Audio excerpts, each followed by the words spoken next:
Teman Kristen yang ingin bertanya jawab dengan aku naik ke atas. Kalau mau membantah pakai data. Kalau kalian mau menjelaskan juga pakai data.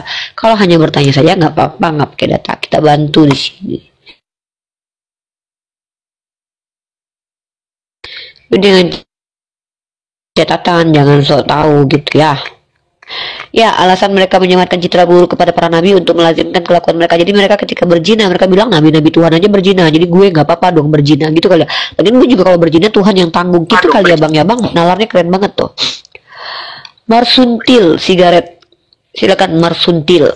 Fandi bikin ini dong, bikin thumbnail dong Fandi gitu. Tam Fandi. Marsuntil sigaret. Hmm, mm, mm. Loh, mana Marsuntil tadi?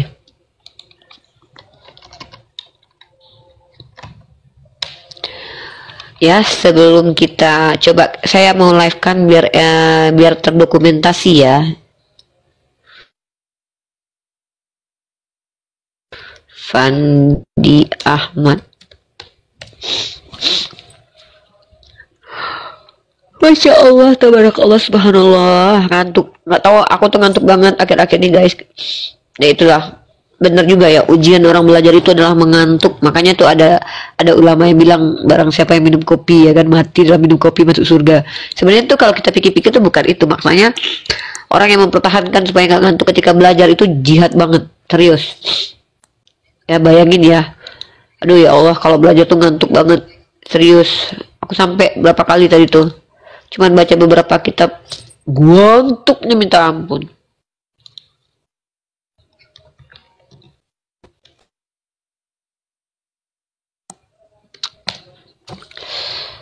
Oke, kita bikin Evan nih, kita bikin thumbnail dulu. Apa ya? Gini Fani.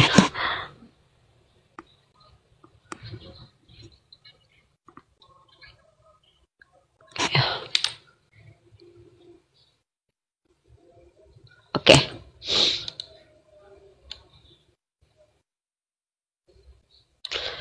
Udah ya. Jack Daniel dari Riva manis banget. Iya, itu absolut dan itu mutlak dan juga aksioma ya. Kalau aku manis itu tuh aksioma ya. Tidak ada yang bisa mendebat hal itu. Bahwa aku adalah wanita termanis sejagat TikTok. Itu nggak bisa tertolak. Datanya jelas, valid. Siapa yang berani mendebat aku? Bibirnya tipis. Iya, bibir aku tipis banget. Karena bibir aku nggak tebel. Ya, gitu.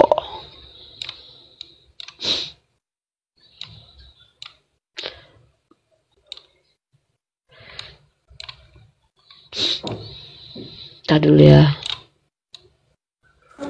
Ini Marsontil dari tadi naik enggak nih? Haleluya.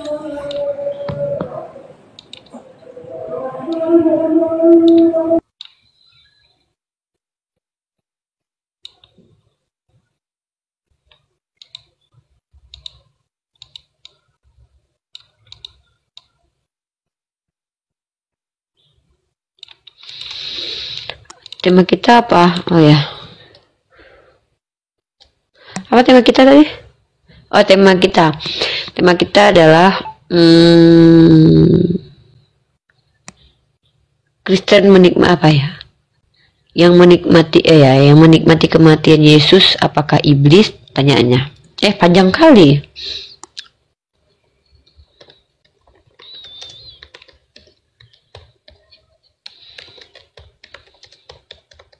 Aku bikin gini loh, Kristen menikmati kematian Tuhan untuk terminal aku.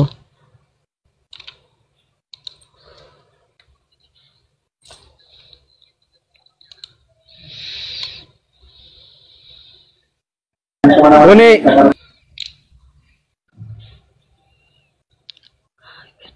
Ya.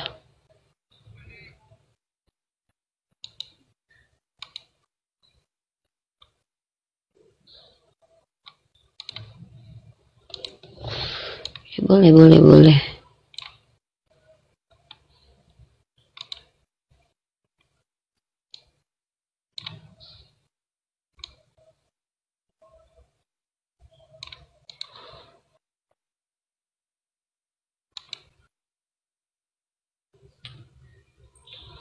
Bentar ya, sebelum aku kasih materi dulu.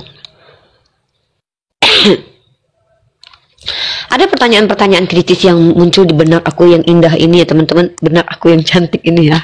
Ulangi, benak aku yang cantik itu ya. Pertama adalah kematian Yesus itu kan menyelamatkan. Ya, itu proposisinya. Kita premisnya dulu. Kematian Yesus itu menyelamatkan. Tapi yang menginginkan kematian Yesus adalah iblis. Yang menikmati kematian Yesus adalah angkatan-angkatan jahat. Dan Yesus pernah berkata, angkatan yang jahat ini tidak akan melihat satu tanda kecuali tanda Yunus. Masalahnya adalah, kenapa Yesus sudah tahu itu angkatan jahat, dia tidak mampu menyelamatkan waktu dia masih hidup. Kenapa dia masih berdoa kepada Tuhan? Ya Bapa, ampunilah mereka, mereka tidak tahu apa yang mereka lakukan. Sebenarnya itu ada apa dengan drama penyalipan ini guys? Kita bahas itu dengan teman-teman Kristen. Gimana cara memahaminya? Aku jujur bingung. Jujurnya aku bingung memahami psikologis Tuhannya umat Kristiani gitu. Kenapa dia melakukan harakiri dan toh kan dia Tuhan gitu. Kenapa ribet banget proses untuk menyelamatkan manusia gitu? Ngerti nggak? Gitu ya. Jadi kayak what's wrong with your God? What's wrong with your God gitu? Mindset Tuhannya itu ada apa sih gitu? Reseh kali kau uninya lokor. Kok reseh? Kan aku pinter. Masa nggak boleh pinter? Masa orang kritis dibilang reseh? Jadi harusnya itu nggak boleh tanya-tanya gitu. Bolehnya diam aja gitu.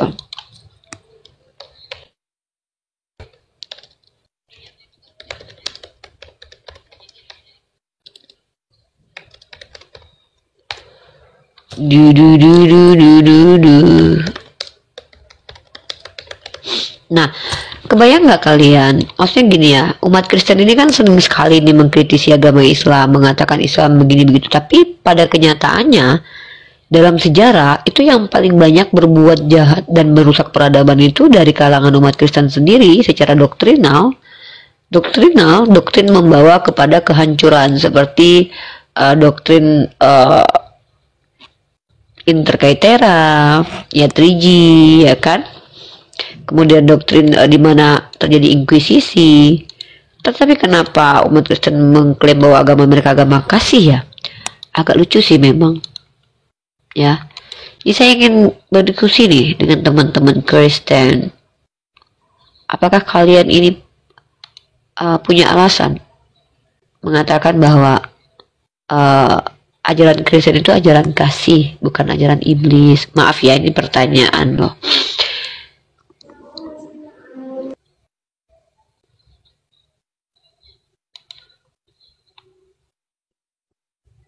Assalamualaikum Olan. Kenapa bibirmu monyong seperti itu? Ini aku naik, nggak suka kau. Canda. Biasanya cak cantik kau di belakang. Iya emang Memang cantik. cantik. Aku manis. Emang manis aku. Memang cantiknya kau. Gini Yoga, aku mau nanya sama kau.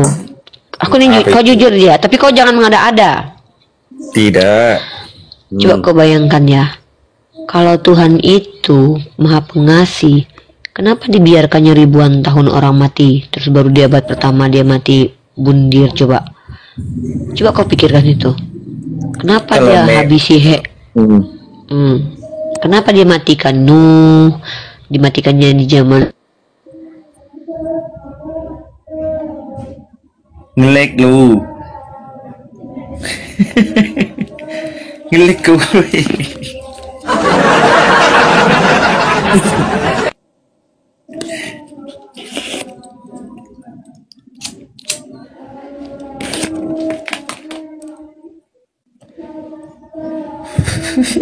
Ku turunin dulu karena nge-lag.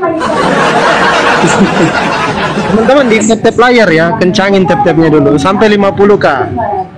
Kencangin dulu Emot tap. kontrak bantu tek layar dulu, woi. Ih, jelek kali pas aku ngelek. Nah, biasanya kalau aku Tek ngelek zombie cantik. kau. Biasanya kalau aku pas lagi ngelek tuh cantik biasanya. Pas jelek pula. Pas kayak gitu apa? Ih, kau pakai foto siapa kau Jeff? Lah, siapa lagi kan dia. Kau ganteng, tapi kenapa kau dongok kali? Mau dari mana banget? Ganteng, ganteng doang kau loh. Mending nggak usah ganteng loh daripada dongo. Iya serius, mending wajah biasa-biasa tapi pinter loh ya. Kalian lah sebenarnya. Ya sebenarnya aku cerdas sekali. Hah? Pinter Bagi kau? kalian lah sebenarnya. Kalau bagi teman-teman aku cerdas sekali. Ayo kita uji kecerdasanmu. Aku mau tanya sama kau dulu. Tuhan itu dia pinter nggak menurut kau? Pinter nggak Tuhanmu? Tuhanmu pinter nggak? Ya dia di luar dimensi segala hal kan. Di atas Nah. maha tahu. Pertanyaanku, kenapa dia harus datang di abad pertama? Hah? Kenapa dia di abad pertama harus datang? Kenapa dia nggak di zaman Nuh atau kan banyak orang yang mati itu? Berapa ribu juta jiwa itu yang mati konyol gara-gara belum diselamatkan kan? Dia tuh sebenarnya tuh mengasihi semua manusia nggak sih? Atau dia pilih-pilih aja ya? Ya karena kan Tuhan itu harus bijaksana melalui nubuatan dulu. Bijaksana apa? Bijaksana kayak gitu. Benar. Di zaman Nuh dia habisinya, di zaman Sodom dia bisa tiba-tiba dia bijaksana muncul. Yang mati, yang aku tanya orang-orang yang sudah meninggal itu kayak mana kabar mereka? Bentar dulu. Wajar loh Uni, harus melalui bicara seperti perwanduan. itu. Harus Wajar dia berbicara seperti itu. Ya, aku tanya sama Karena Yoga dia aja. bilang tadi kan, Jo, kalau kau jadi Tuhan juga, kau kan taruhlah kau jadi Tuhan nih, ide dan kau nih brilian. Kau kan menciptakan manusia. Terus kau tahu manusia ini ketika melahirkan anak berbuat dosa dia, padahal kau nggak mau dia berdosa. Apa ide kau? Jess, tenang kau Jess, tenang kau Jess, biar ku tolong kau Jess. Tadi kan si Jeff bilang kan dia Tuhannya ada di luar dimensi katanya. Ya wajar lah kenapa seperti itu. Tuhanmu kan lubang hitam. Aku lubang hitam kan? Ya karena Tuhan itu tidak terbatas. Luar dimensi. Kalau terbatas satu namanya contohnya nggak bisa jadi manusia. Loh, Tuhan kau terbatas, Jeff. Tuhan itu terbatas dalam rahim 9 bulan, terbatas waktu. Dalam rahim itu ruangan, bumi ruangan, rumah ruangan. Kau bilang Tuhan yang tidak terbatas itu Tuhan yang tidak pernah masuk ke dalam ruang dan waktu. Itu buat Tuhan yang tidak terbatas. Tuhan kau masuk ke dalam, maaf ya, rahimnya wanita selama 9 bulan. Berarti kan terbatas dengan ruang dan waktu. Nah, kemampuan Tuhanmu juga terbatas. Apa? Dia nggak bisa menyelamatkan manusia kalau dia tidak melakukan hara kiri. Jadi terbatas banget dia. Kalau contoh kayak yoga nih, sana yoga nih, yoga kau kan Tuhan, yoga bisa melakukan apapun nih.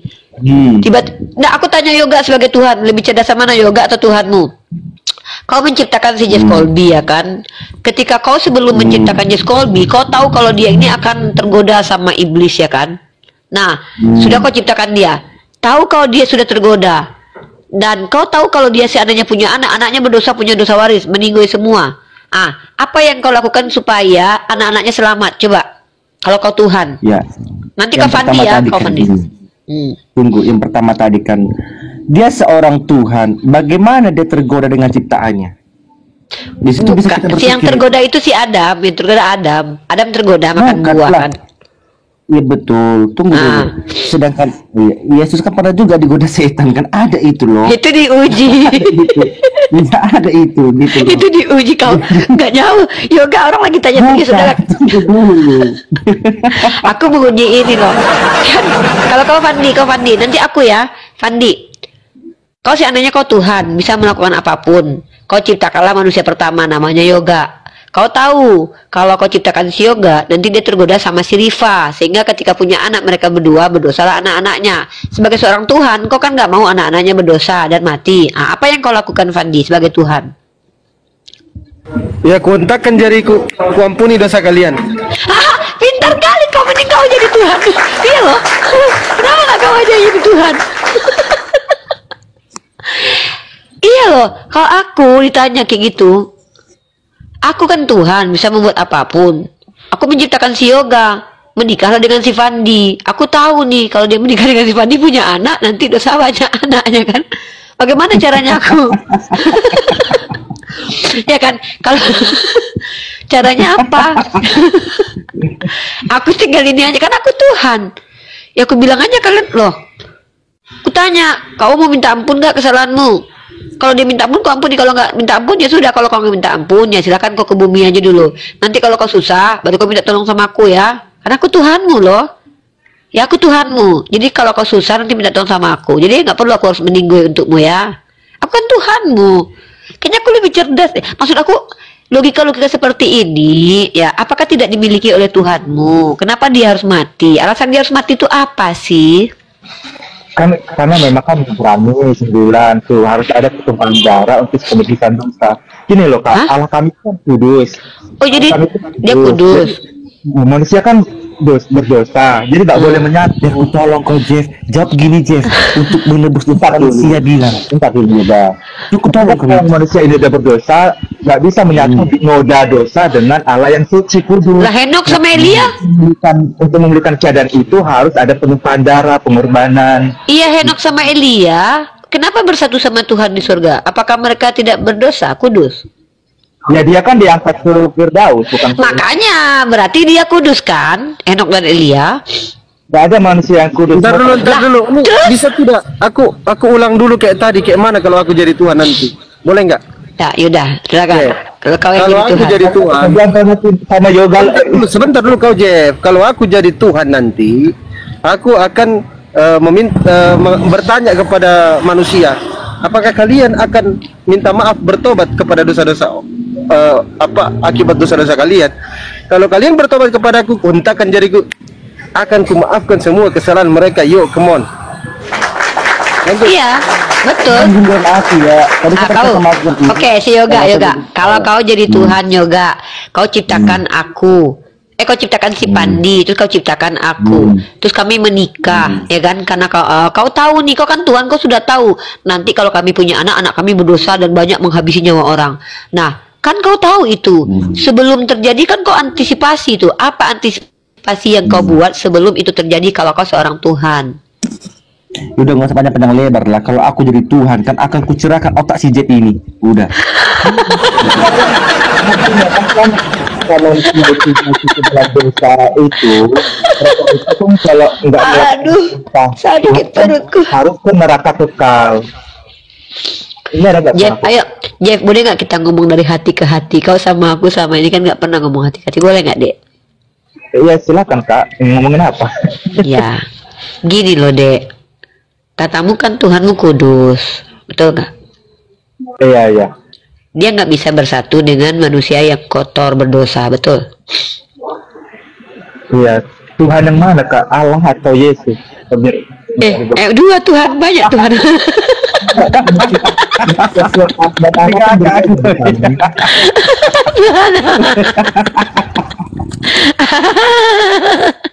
Kalau Tuhan itu pencipta, itu maksudnya penguasa, Allah yang pencipta. Yang kudus yang mana? Yang penguasa atau yang pencipta? Nggak ada yang kudus atau satu-satu yang kudus? Yang mana yang kudus?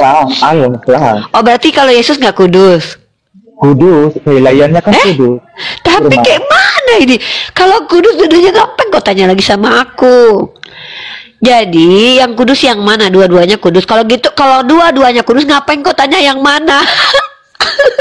Kalau Tuhan kami kan Tuhan Yesus itu kan menjadikan dosa. Kalau Allah kami itu Bukan begitu loh, Jeff. Aku tuh cuma bilang begini. Tuhan, oke lah. Mana yang kudus coba? Yang mana? Nama siapa Tuhan yang kudus? Namanya siapa? Tuhan Yesus kudus. Yesus. Ya udah Yesus yang kudus. Yesus bisa nggak mengangkat orang ke surga tanpa penumpahan darah? Nggak bisa karena manusia udah jatuh dalam dosa, nggak bisa menyatu. Terus Henok sama Elia tuh kayak mana? Ya Elia itu kan diangkat masih di tempat penantian. Mana dalilnya itu? Yang diangkat ke surga, tapi kan nggak dikatakan di di surga menyatu dengan Allah, nggak ada. Mana dalilnya itu, Dek? Kalau bicara tuh pakai data lah, Dekku yang ganteng, sayang Uni. Bentar, aku harus lihat laptop lagi nih. Iya, pakai laptop lah, Dekku. Astagfirullahaladzim. Bacalah kitab Amsal pasal 3 nomor 5. Yang percayalah kepada Tuhan, jangan bersandar kepada pengertianmu sendiri. Katanya manusia nggak ada yang nggak berdosa, semua berdosa. Tuhan tidak bisa mengampuni tanpa dosa, tanpa penumpahan darah. Henok Elia tapi diangkat ke surga. Apa-apaan lah kalian. Halo Prasetya. Halo Kak. Nah, Prasetya nih, silakan. Prasetya mau bertanya atau mau membahas tentang logika tadi. Uni mau tanya nih sama Prasetya. Kalau Prasetya Tuhan menciptakan manusia sepasang, dan Prasetya tahu kalau manusia ini akan jatuh ke dalam dosa. Ketika dia berdosa, maka keturunannya semua berdosa dan mati dalam dosa dan melakukan kejahatan. Untuk tidak terjadi hal seperti itu, apa yang dilakukan oleh Prasetya sebagai Tuhan? Silahkan dijawab. Kalau dalam Kristen itu yang Nah, kita dibutuhkan nggak bahas Kristen. Oh, Kita nggak bahas Kristen, Kristen. Kita ya. ecek-ecek jadi Tuhan. Ecek-eceknya kita. Oh, ecek jadi Tuhan. Iya. Kalau Prasetya jadi Tuhan, menciptakan manusia sepasang.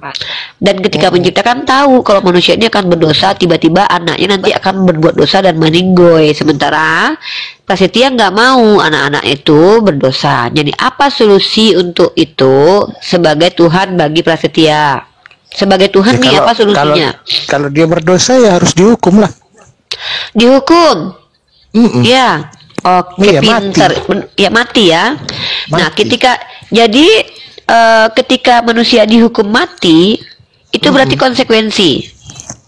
Ya, konsekuensi dosa Nah. kan mati, Kak. Nah, lalu kenapa kemudian Prasetya menuhankan Yesus sementara Yesus sendiri menghentikan hukuman tersebut dengan menghukum dirinya sendiri? Iya. Kalau menurut Kak Rifa yang namanya juru selamat apa, Kak? Juru selamat itu adalah orang yang diutus oleh Tuhan, memperkenalkan siapa Tuhan, mengajarkan ajaran yang Tuhan inginkan, yaitu para nabi dan rasul. Kemudian ketika manusia mengikuti, mereka lah menjadi jalan manusia bertemu Tuhan. Bukan berarti mereka adalah Tuhan. Manusia Karena bisa kalau bertemu Tuhan caranya gimana? Kan dia berdosa, Kak. Nggak ada manusia yang bisa ketemu Tuhan karena dia udah dosa. Bisa. Caranya? Kalau Tuhan ampuni dosanya. Nah, bagaimana dia bisa mengampuni dosa orang? Dia sudah mati. Nah. Dosa? Loh. Nggak bisa, Kak. Kalau sudah dosa nggak bisa ketemu Tuhan. Tunggu. Kan nggak bisa bercampur. Siapa yang bilang kalau kita berdosa tidak bisa bertemu dengan Tuhan itu siapa yang bilang? Ya karena memang manusia itu dosa. Tuhan Ini itu lucunya. Tuhan itu suci. Tuhan kalian hadir ke dunia itu di tengah-tengah orang berdosa, kenapa bercampur? Karena dia Kalian mengasihi katakan manusia. bentar. Tapi katanya nggak bisa bercampur. Ini Nah, lucu nih makanya orang dia Kristen jadi nih. manusia, Bentar, Kak. logika kalian. Nah, dia jadi manusia. gimana, Berarti gimana? dia Tuhan kalian nih, taruhlah nih Tuhan kalian suci. Dia tidak bisa berdekatan dengan manusia yang kotor. Maka Betul. karena ingin berdekatan dengan manusia, maka dia menjadi kotor gitu. Menjadi manusia, Kak. Menjadi Dia menjadi manusianya kotor. dulu. Dia menjadi mengkotorkan dirinya. Dia tidak menjadi kotor karena dia menjadi gini. Nah, Dia jadi oke, bentar. Gini sebentar Ya, Kak Rifa. silakan. Itu tadi kan Silakan. pemahaman Kak Rifa. Jeff, Kalau jangan memang tuh Jeff, manusia bentar itu Jeff, kotor. ini sama Prasetya dulu. Nah, Ya kan? oke. Gini.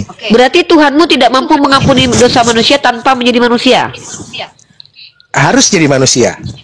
Nah, Karena siapa yang yang mau mengharuskan? diselamatkan kan manusia. Ya, yang mengharuskan siapa? Karena dia mau menyelamatkan manusia, Kak. Makanya No, dia yang saya menjadi tanya, manusia. Prasetya dapat informasi kalau Tuhan harus jadi manusia untuk menyelamatkan itu dapat dari mana? Karena kalau baca perjanjian lama, Tuhan mampu menyelamatkan tanpa jadi manusia loh. Baca ayatnya. Sekarang saya tanya, siapa yang mengharuskan Tuhan harus jadi manusia untuk menyelamatkan manusia? Ini baru harus dijawab ya. Ya, ya silakan. Kalau yang bisa bantu nggak? Silakan. Soalnya pemahaman saya seperti itu sih. Ya, pemahaman Anda itu dasarnya dari mana? Berarti ini Tuhan made in sendiri, ini Tuhan Tuhan yang dibuat sendiri di angan-angan kalian. Ya, Kalian saya yang rasa- mengharuskan bentar Prasetya. Ketika kamu bilang Tuhan harus jadi manusia untuk menyelamatkan manusia, kamu sedang merendahkan kekuasaan Tuhan loh. Seolah-olah Tuhan bukan. itu terikat dengan kata harus. Bentar, kecuali memang Tuhan yang bilang, saya tidak bisa menyelamatkan kalian kalau saya tidak jadi manusia. Kalau Tuhan tidak pernah mengatakan bahwa dia ingin menyelamatkan dan harus jadi manusia untuk menyelamatkan, itu harus dari mulut Tuhan sendiri loh. Tapi kalau Ya. kamu yang bilang, berarti kamu sedang membuat Tuhan, mengatur Tuhan, dan kamu yang membuat merequest Tuhan. Nah, makanya saya minta dalil di mana Tuhan pernah berkata bahwa dia tidak bisa menyelamatkan tanpa jadi manusia. Silakan, beri kali ini Tuhan begini nih. Ibrani 9 ayat 24. Tidak ada pengorbanan tanpa melalui pertumpahan darah. Di mana di situ dikatakan bahwa itu Tuhan harus jadi manusia? Kalau kamu bilang penumpahan darah, Yesus mengampuni perempuan pesundal dengan berkata, dosamu telah diampuni karena kamu banyak berbuat kasih. Pada waktu Yesus mengampuni dosa perempuan itu, darah siapa yang tertumpah? Darah menstruasi perempuan itu? Yang namanya juru selamat di dalam Saya mau saya nggak mau lari kemana-mana. Saya lagi ngomong, saya lagi tanya, tiba-tiba saya nggak gini loh. Saya paling nggak suka ketika saya sudah mulai bertanya dan pertanyaan saya akan dijawab itu dibawa kemana-mana gitu. Biar saya strike to the point. Kalian sudah menjawab, saya terima jawaban kalian. Kalian mengakui Tuhan kalian tidak mampu mengampuni tanpa harus darah yang tertumpah duluan. Pertanyaan saya, ketika perempuan sundal yang bersama Yesus dalam kitab Lukas diampuni oleh Yesus karena banyak berbuat kasih, darah siapa yang tertumpah? Silakan dijawab. Yang bisa mengampuni manusia siapa, Kak? Tuhan. Ya. Yesus itu punya dosa nggak? Punya. Apa? Oke, dosanya banyak. Yang di Markus. Pertama, di Markus. Enggak, saya akan tunjukkan dia berdosa. Pertama, mengambil punya orang lain tanpa izin berdosa nggak? Gimana dia mengambil punya orang lain? Oke, tunjuk kepada saya pemilik keledai yang dia ambil mengizinkan dia mengambil keledai itu. Mana dalilnya? Nggak ada. Yesus mengambil keledai nggak, Jeff? Iya, mana dalilnya? Kenapa, Kak? Loh, masa kamu nggak tahu Yesus ngambil keledai orang? Mana sih ini nih? Yang saya belum baca, saya tidak baca ayatnya langsung. Ya udah saya Kak. kasih. Tapi yang saya tahu itu intinya adalah di sana itu ada keledai, kamu pakai ya keledainya. Iya, pakai punya orang tanpa izin itu perbuatan baik atau perbuatan jahat? Dia mengutus orang ke sana karena dia Tuhan, Yesus, dia tahu. saya bukan itu yang saya tanya. Mengambil keledai orang tanpa izin itu perbuatan baik atau perbuatan jahat? Ya, silakan dibaca dalam Lukas. Apa buktinya dia tanpa izin? Loh, ada dalilnya. Ada dalilnya nggak kalau orang itu mengizinkan dia ngambil? Apa kata Yesus? Murid-muridnya atau Yesus? Yang nyuruh siapa? Ya, yang nyuruh Yesus, tapi yang datang kan murid-muridnya, Kak. Betul nggak? Siapa yang bertanggung jawab? Loh, tapi pada saat kamu nyuruh anakmu nyuri, kamu berdosa nggak? Kamu nyuruh anakmu nyuri, kamu berdosa nggak? Ini teman-teman perhatikan ya. Demi membela doktrin. Oke, gini. Udah. Saya nggak mau lari. Kalian sudah kabur. Kalian dari tadi pertanyaan tadi kalian nggak mampu jawab, kalian kabur. Pertanyaan saya dalam kitab Lukas ketika seorang tolong dijawab. Enggak. Nanti kita bahas tentang keledai. Tapi setelah itu jawab dulu pertanyaan saya. Kalau tidak, Kan ada dalilnya. saya harus bahas ini. Saya tunjukkan Yesus mencuri keledai.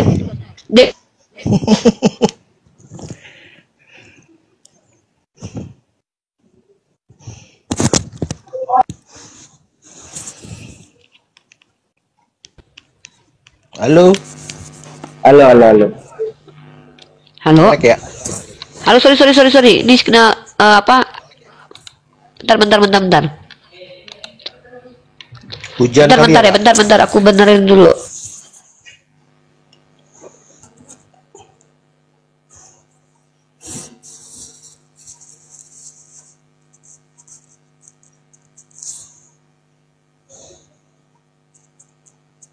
Ya teman-teman, dikencangin tap-tapnya teman-teman ya, biar komalnya kuat. Kencangin tap-tapnya.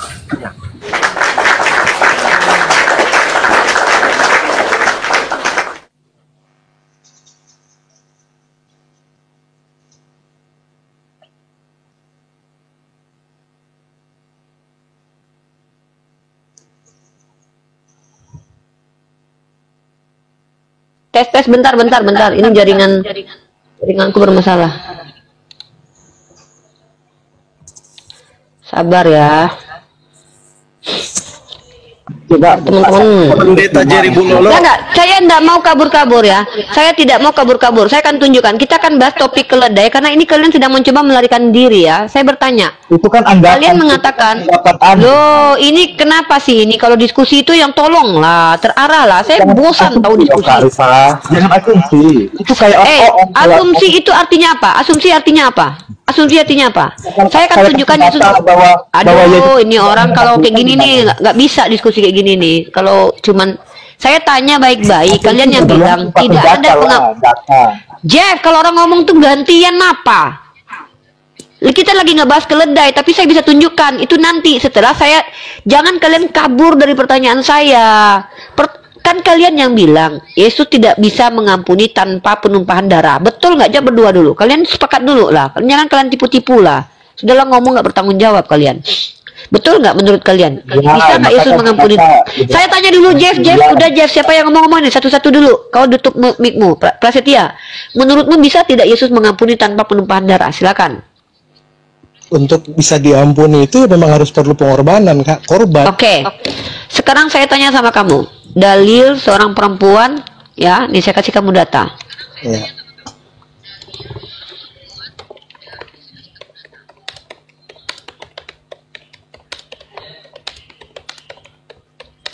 Bentar ya. Silakan kamu buka dalam kitabmu, ya. Kitab Lukas, ngelek lagi nih. Kitab Lukas pasal 7, benar. Bentar ya, ini. Bentar ya, laptop aku lagi bermasalah ini.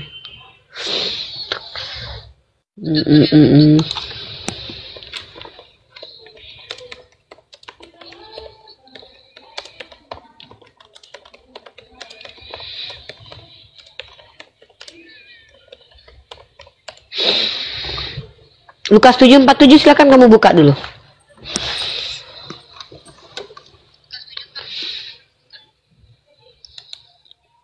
Tafsir PDF. Silakan dibuka.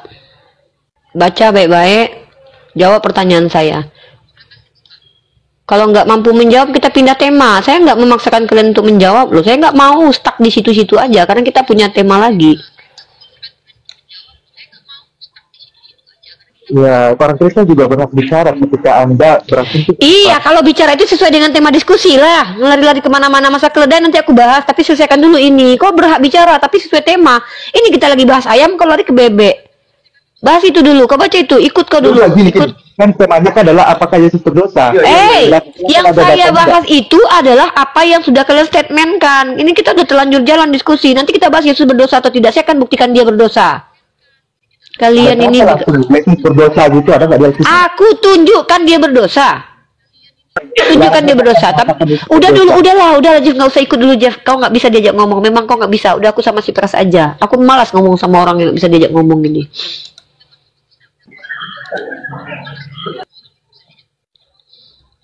Memang takut kali kalian sama aku. Iya takut aku sama kau. Takut digigit. Pras sudah baca Pras? Sudah. Oke.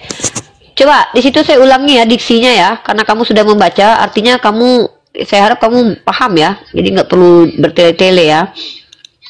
Di situ dikatakan tadi dosanya yang banyak itu telah diampuni karena apa, Pras? Silakan dibaca, Pras.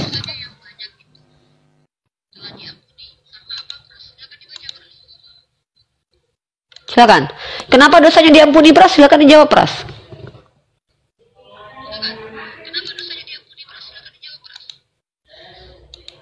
Baca sesuai teks aja, nggak usah ditambah-tambahin, nggak usah dikurang-kurangi. Ngapain kayak gitu tuh, nipu-nipu kayak gitu.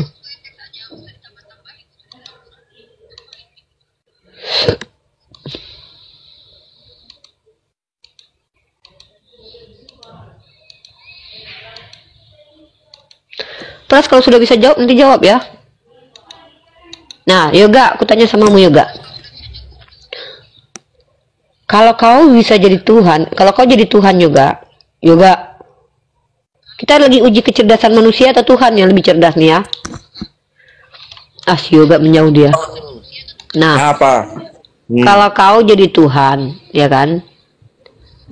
Kau butuh nggak darah untuk apa? Butuhkah nggak sesuatu untuk mampu mengampuni gitu? Kalau kau jadi Tuhan, tapi kau bisa segala-galanya. Butuh kau nggak sesuatu? Kalau kau Tuhan nih, kau nggak pernah lapar, ya butuh nggak kau? Iya. Buat apa ku darah? Emang ku Dracula? Oh iya juga ya. Draculanya aku. Oh iya, udah berarti kadang-kadang lebih pintar kita manusia ya daripada Tuhan yang orang-orang Kristen ya. Ya. Itulah. Jeff. Oh Jeff. Woi. Ya. Siapa Yesus? Tuhan, Siapa Bapak? bapaknya Yesus. Siapa Prasetya Roh Kudus? Ada lagi Gimana? absen. Siapa Roh Kudus, Dev? Ya, sebentar dulu si Yoga dulu tuh. Lagi absen kan Siapa Roh Allah, Kudus, Bapa, Tuhan Yesus, Roh Kudus, anak murid. Nah, murid kita lah. Oh yaudah, sama Prestia aja lah aku bertanya. Prestia, siapa Yesus? Tuhan. Allah. Siapa Bapa? Allah. Bapak Allah. Siapa Roh Kudus? Allah juga. Allah. Berarti Allahmu 3 kan? Enggak dong, satu lah. Allah Bapa, Satu. Siapa yang Allah berkuasa Anak, itu? Allah Roh Kudus. Ya, Allah Bapa, Oh, Allah Anak, Allah mantap Roh Kudus. kali kok kalau kayak gitu. Allah Bapa, Allah Anak, Allah Roh Kudus. Berarti ada nenek tua kakek Tuhan kau buat. Kan sama, satu jajar itu. Mana bisa itu? Bang Yoga, Enak. Bang Yoga punya suara Udah, kan? jangan lari-lari kemana-mana dulu. Udah, ya, udah. Bang, suaranya Bang Yoga itu Bang Yoga bukan? Udah. Mana ada suara si Yoga adalah Yoga, ada aja kau. Lah, makanya aku tanya, suaranya Karifa itu Karifa bukan yang ngomong? Bukan lah. Oh, Bukan suaranya Karifa bukan Karifa yang ngomong. Bukan lah. Jadi kalau aku dengar suara ini bukan suaranya Karifa. Jangan kau pertanyaan di awal kau ganti pertanyaan kedua. Pertanyaanmu di awal adalah Ya udah, ngomong apakah langsung suara dulu. Tunggu, ini kalian melakukan Ngomong ke penipuan. Saudi dulu. Kalian melakukan penipuan. Oh, enggak, Karifa, sesuai apa suara yang Karifa kami ada bilang kok. enggak? Saya ini bukan orang botol. Saya dengar tadi. Iya, Karifa, saya kan juga mengikuti dengar Karifa, dulu. kan? Kau bilang gini tadi. Karifa, suara Karifa apakah Karifa? Bukan. Oh, jadi suara Karifa bukan dari Karifa. Botol, ya. Dari saya tidak sama dengan yang dari saya adalah saya. Tolong bisa bahasa Indonesia enggak? Udahlah, jangan. Betul, Maaf. betul. Udah, enggak apa-apa. Logikamu cetek enggak apa-apa. Nggak Kita apa-apa, saya kembali. ikutin, Lukas 7. Yang dari Allah bukan berarti dari Allah, gitu ya. Yang dari Karifa bukan berarti Karifa. Artinya Karifa bisa beda dengan Karifa. Iya. Nah, Iya, bukan Karifa beda dengan Karifa apa ini? Nah, itu Hidung, suara. upilmu dari lubang hidung enggak? Upilmu dari lubang hidung? enggak, Apakah upil adalah bahasnya hidung? kita kan tadi Air bahasnya ludahmu tentang apakah suara. dirimu? Bukan cuma suara darimu. Air ludahmu apakah kamu? Air ludah itu dari kamu. Taimu dari kamu. Iya, apakah tai adalah kamu? Udahlah, jangan rendahkan harga diri manusia lah depan saya, Prasetya. Dengan itu aja pun kau nggak paham. Balik ke ayat tadi. Ya, ini artinya dalam- diskusi ini kan mau dirancang sesuai apa yang maunya kakak nih. Loh, bukan maunya Sedangkan saya. kita- Kenapa nggak dibahas yang tadi? Lukas tadi kenapa nggak jadi dibahas? Darah siapa yang Boleh, tertumpah? Darah siapa yang tertumpah? Darah Silakan Yesus jawab. lah. Mana Darah kapan juru Yesus selamat. menumpah? Mana Yesus menumpahkan darah di situ?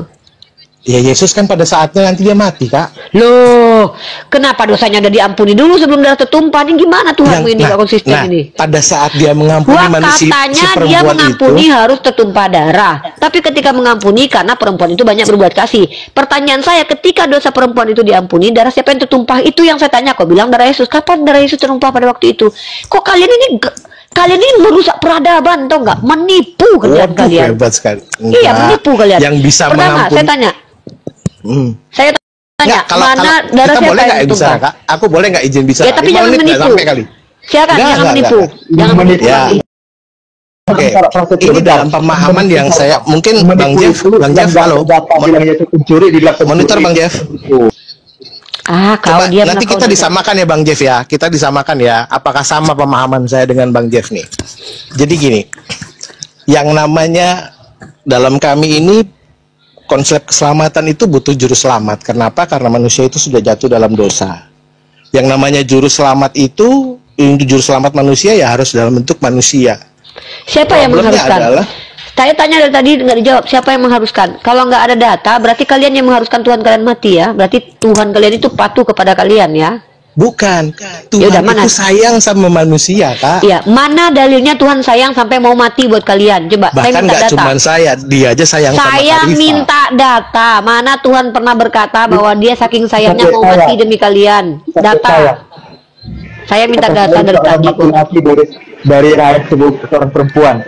Saya minta data di mana Tuhan saking sayangnya sama kau Jeff sampai dia mau mati untuk kau. Datanya yang ku minta kau. Saya di dalam saya apa Mana baca yang saya berapa kau baca. Dengar teman-teman ya, sudah kabur satu tema ya. Tema dalam Lukas pasal 7 tadi saya tanya, ketika Yesus mengampuni perempuan sundal itu, darah siapa yang tertumpah? Lihat tipuannya. Dia bilang darah Yesus. Padahal Yesus waktu itu hidup, Yesus nggak lagi ngegorok dirinya. Yang bisa mengampuni itu Yesus sebagai Tuhan, Kak. Iya, tapi kan kau bilang kalau Yesus mengampuni harus tertumpah darah dulu. Tuhanmu nggak bisa mengampuni tanpa darah dulu. Kau bilang Tuhanmu bisa mengampuni, sementara kau sendiri percaya Tuhan kau tidak bisa mengampuni tanpa darah. Darah Ini itu untuk kontradiksi penebusan, loh. Kak. Oh, Ya, darah darah itu untuk siapa? menebus. Darah siapa yang Darah menebus Yesus untuk perempuan? Ya menebus. udah, darah siapa yang menebus perempuan itu? Darah itu untuk menebus pada saat Darah siapa yang menebus perempuan itu waktu dosanya diampuni? Darah siapa?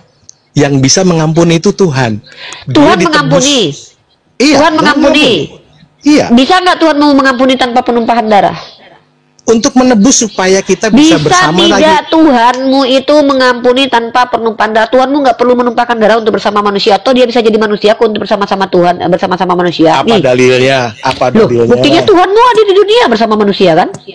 Ya, supaya manusia selamat, konsep kekristenan dia harus jadi manusia dulu. Iya, siapa yang mengharuskan dia jadi manusia untuk selamat? Siapa yang mengharuskan? Tuhan. Berarti Tuhan. Tuhan Mana mau. datanya? Mana datanya? Mana dia mau mengatakan saya mau jadi manusia? Mana dalilnya kalau dia mau jadi manusia untuk menyelamatkan kau? Kok kalian betul-betul Tuhan suka-suka hati kalian ya? Kalian selama ini yang ternyata membuat rekayasa ini ya. Bahwa kalian mengingat Tuhan mati ya.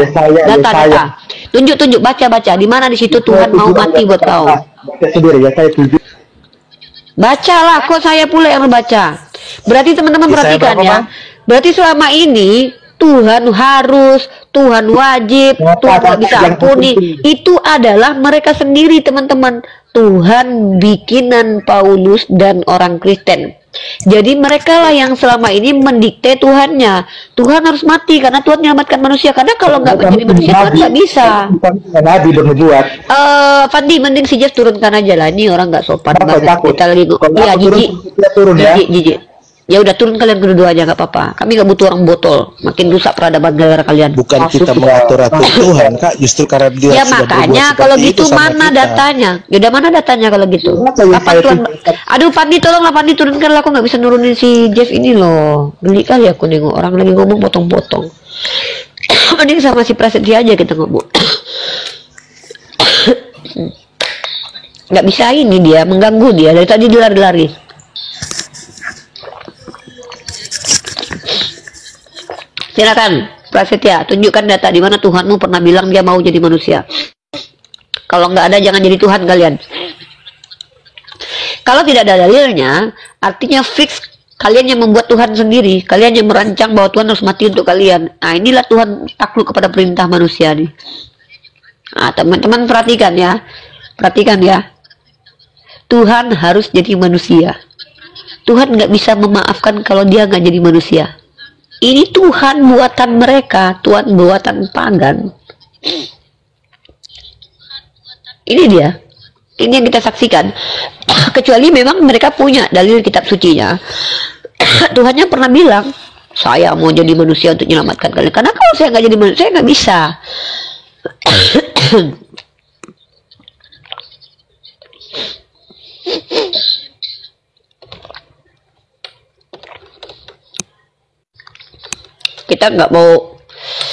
Kita nggak mau terlibat dengan asumsi ya guys.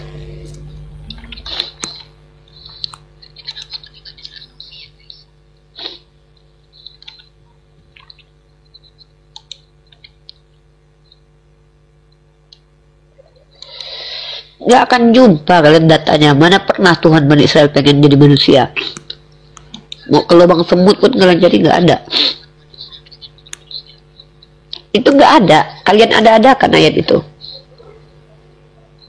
Karena kalian memang ajaran kalian itu konsekuensinya merendahkan Tuhan. Seolah kalian Tuhan nggak bisa loh kalau nggak jadi manusia. Siapa bilang? Berarti Tuhan kalian Tuhan yang tidak punya kemampuan. Ngeri kali nih. Makanya aku bilang, mending kalian Tuhan kan si Yoga aja tuh. Punya rencana dia. Lebih keren lagi rencananya. Cipandi lagi. Tinggal dijentikkan jarinya kalau dia Tuhan. Mending nuhanin si Pandi aja lah.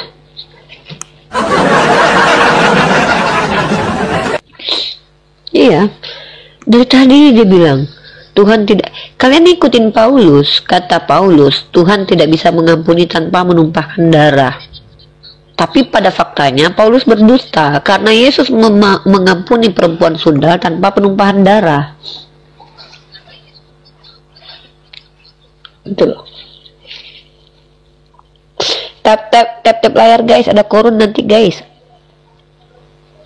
Iya, ngeri kali guys. kayaknya harus pakai masker, nggak bisa kena debu hidung aku nih. Nak kutuk kau itu. Diam kau.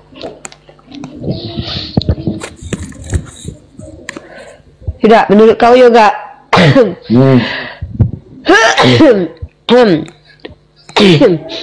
Apa lagi?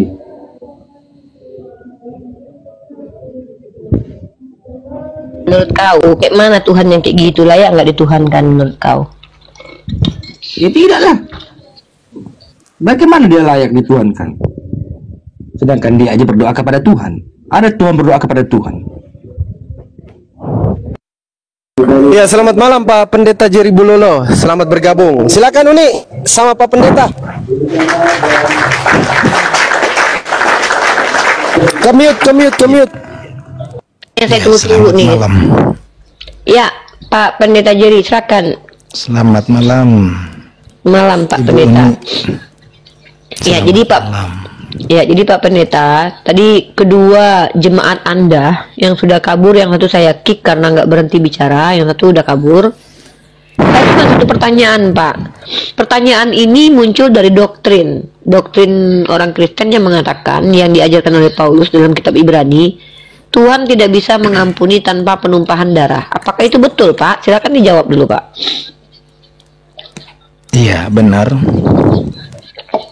Nah, waktu perempuan sundal yang diampuni oleh Yesus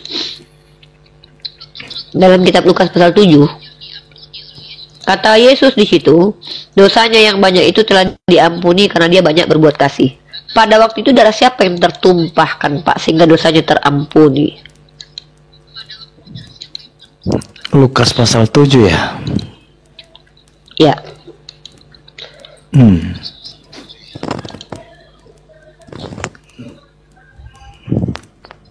Darah Yesus. kapan Yesus darahnya tumpah waktu itu? Dia masih hidup, belum mati kok. Iya, jadi boleh saya jelaskan? Silakan, Pak.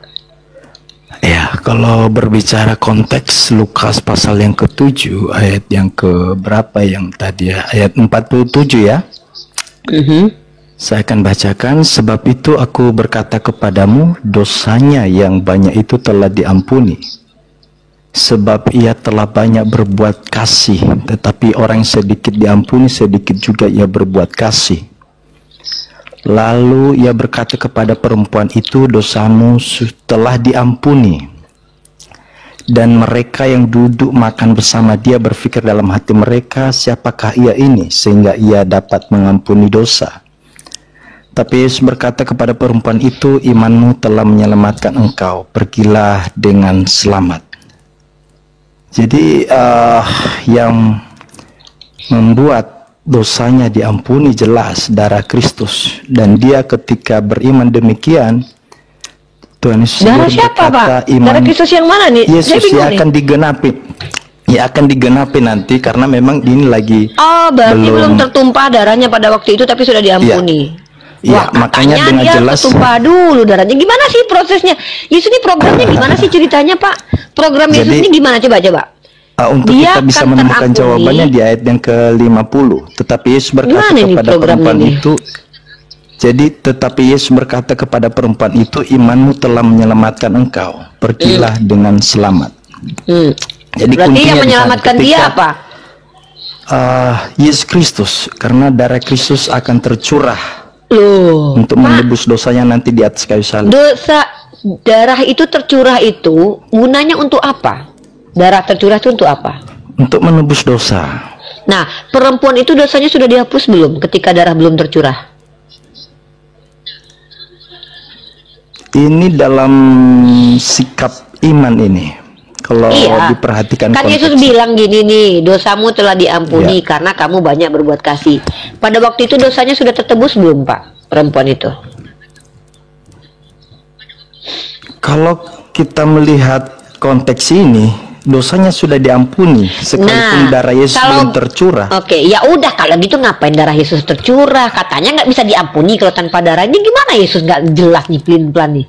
Katanya nggak bisa terampuni kalau nggak ada darah. Sekarang bisa mengampuni tanpa darah. Ini maunya gimana Tuhan kalian nih? Serius, bingung saya. Oke, saya Yesus tanggapi ya. ada aja Yesus nih kadang ya. Iya, saya tanggapi lebih dalam.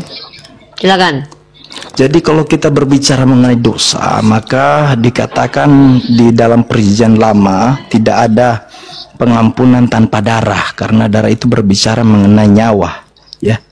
Makanya di dalam konteks perjanjian lama, ketika itu dilaksanakan dalam ritual keagamaan itu bayang-bayang bagaimana nanti Yesus Kristus akan menggenapinya di perjanjian baru. Apa maksud bayang-bayang itu, Pak? Gambaran. Maksud gambaran itu apa? Nggak ngerti saya. Maksudnya gambaran itu gimana? Jadi maksudnya ece-ece ya, ece-ece gitu. Jadi ketika Tuhan kasih hukum, kalian diampuni dosanya kalau iya, bayang-bayang itu apa maksudnya? Maksudnya gini nih, di imamat kan dibilang gini nih. Kalau kalian berbuat dosa, maka kalian harus kurbankan hewan. Jadi dosa kalian diampuni. Ternyata itu cuma ece-ece doang, nggak asli diampuni.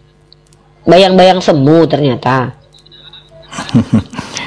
Jadi orang yang beriman di dalam perjanjian lama, khususnya ada beberapa itu kan jelas dikatakan seperti Elia, ya Nuh, ya Henok, dan mereka percaya kepada Allah yang merupakan pribadi pencipta langit dan bumi. Ya sekalipun Yesus Kristus belum mengorbankan dirinya, belum turun ke dunia, tetapi akan digenapi nanti di dalam perjanjian baru.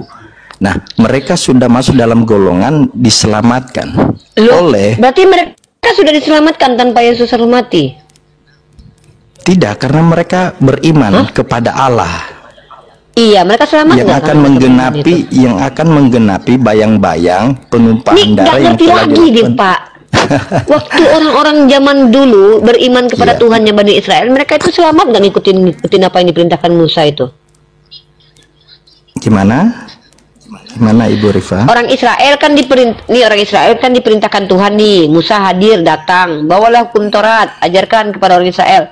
Jadi Tuhan ketika memerintahkan Musa menjalankan hukum Taurat, seperti kalau kalian berdosa, kalian bisa nih menebus dosanya dengan cara apa? Di imamat, dengan mengorbankan hewan ternak.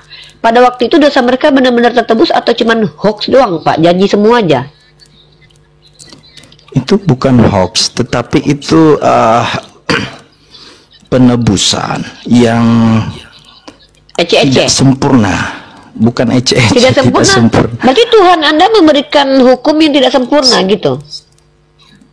Kalau kita melihat di dalam teks ini ngeri nih, Anda baca kitab Anda dulu, bentar. Ini begini, Ibu Rifa, saya hanya menjawab dalam sudut pandang kekristenan. Bu Rifa boleh punya tanggapan yang lain, tetapi ini tanggapan kita dalam diskusi dalam ranah ilmiah begitu ya. Ilmiah. Jadi dalam iman kami dosa itu harus ditebus ya dengan darah.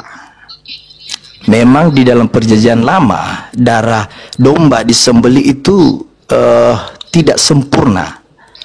Maka kalau kita melihat manusia telah jatuh ke dalam dosa dalam sudut pandang kekristenan, sekali lagi ya, yang memenuhi syarat untuk melakukan penebusan dosa adalah Allah itu sendiri, karena Dia harus menyatakan kasih dan keadilannya. Sebab Allah mengatakan kalau engkau melanggar perintahnya, engkau akan dihukum mati, engkau akan mengalami hukuman, ya. Maka untuk menyatakan kasihnya, Allah akhirnya berfirman, ya. Firman itu telah menjadi manusia, yaitu Yesus Kristus itu sendiri, dan itu memenuhi syarat untuk melakukan penebusan dosa manusia. Makanya di atas kayu salib Dia mengatakan tetelestai, telah selesai. Karena telah menebus dosa-dosa manusia, ya.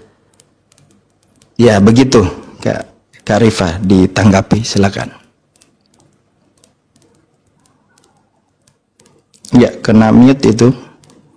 Gak ada suara. Tahu persis itu adalah doktrin Kristen. Pertanyaan saya adalah kekonsistenan Tuhan Anda. Pertama, bisa tidak Tuhan Anda mengampuni manusia tanpa penumpahan darah? Itu jawab dulu, bisa nggak?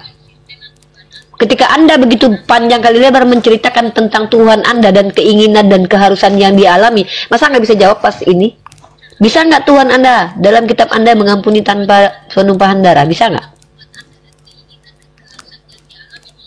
Tidak bisa, karena dia yang Oke. berkata Oke. harus Kalau melalui begitu, tumpahan darah, baru ada kalau pengampunan. begitu, perempuan sundal itu kenapa bisa diampuni? Di situ dikatakan karena banyak berbuat kasih. Siapa yang berbohong, Anda atau Yesus?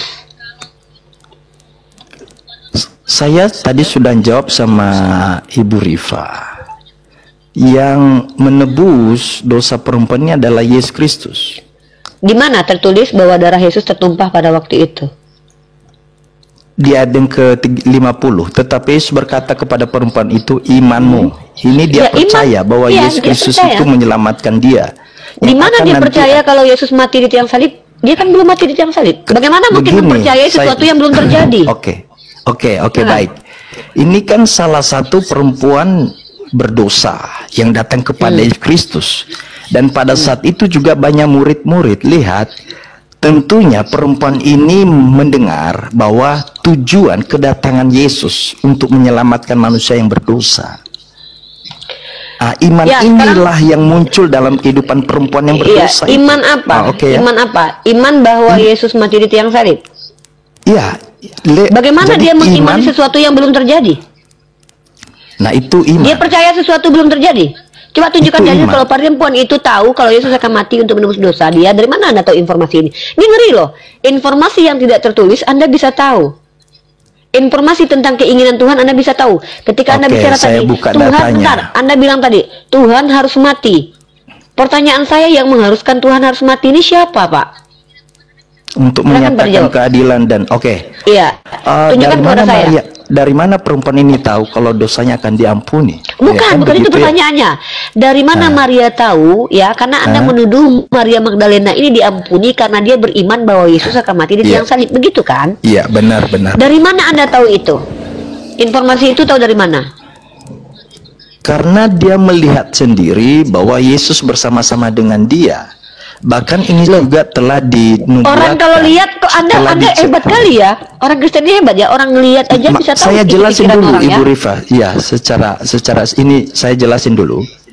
Kalau kita melihat sebelum Yesus lahir ke dalam dunia, ya, tentunya selaku orang Yahudi, ya, orang-orang pada saat itu telah mendengar, ya, bagaimana Yesus tujuannya datang ke dalam dunia. Kalau kita melihat datanya tadi dalam Matius 1 ayat yang ke 23 ya dikatakan begitu, atau ayat yang ke-21, ia akan melahirkan anak laki-laki dan engkau menamakan dia Yesus karena dialah Loh, yang kok jauh akan banget Pak ke menyelamatkan. kejadian Pak? Saya lagi nanya si Maria, kenapa Bapak bisa tahu kalau dia? Pak, saya lagi bertanya ini pikiran dasar, Maria yang ini Bapak dasar simpulkan. imannya. Saya Loh, jawab. Emang Maria baca kitab Taurat?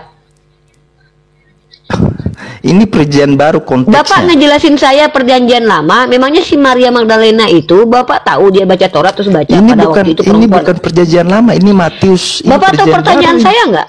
Pertanyaan saya tahu nggak? Pertanyaan saya Ya, ketika Anda menjelaskan bahwa Maria Magdalena itu diselamatkan karena dia percaya Yesus akan mati menjadi terkutuk di tiang salib, itu Anda Iya. tahu dari mana kalau Maria Magdalena tahu bahwa Yesus akan mati menebus dosa dia sehingga dia diampuni? Karena Yesus di ayat itu mengatakan dosamu diampuni karena kau banyak berbuat kasih, bukan karena darah.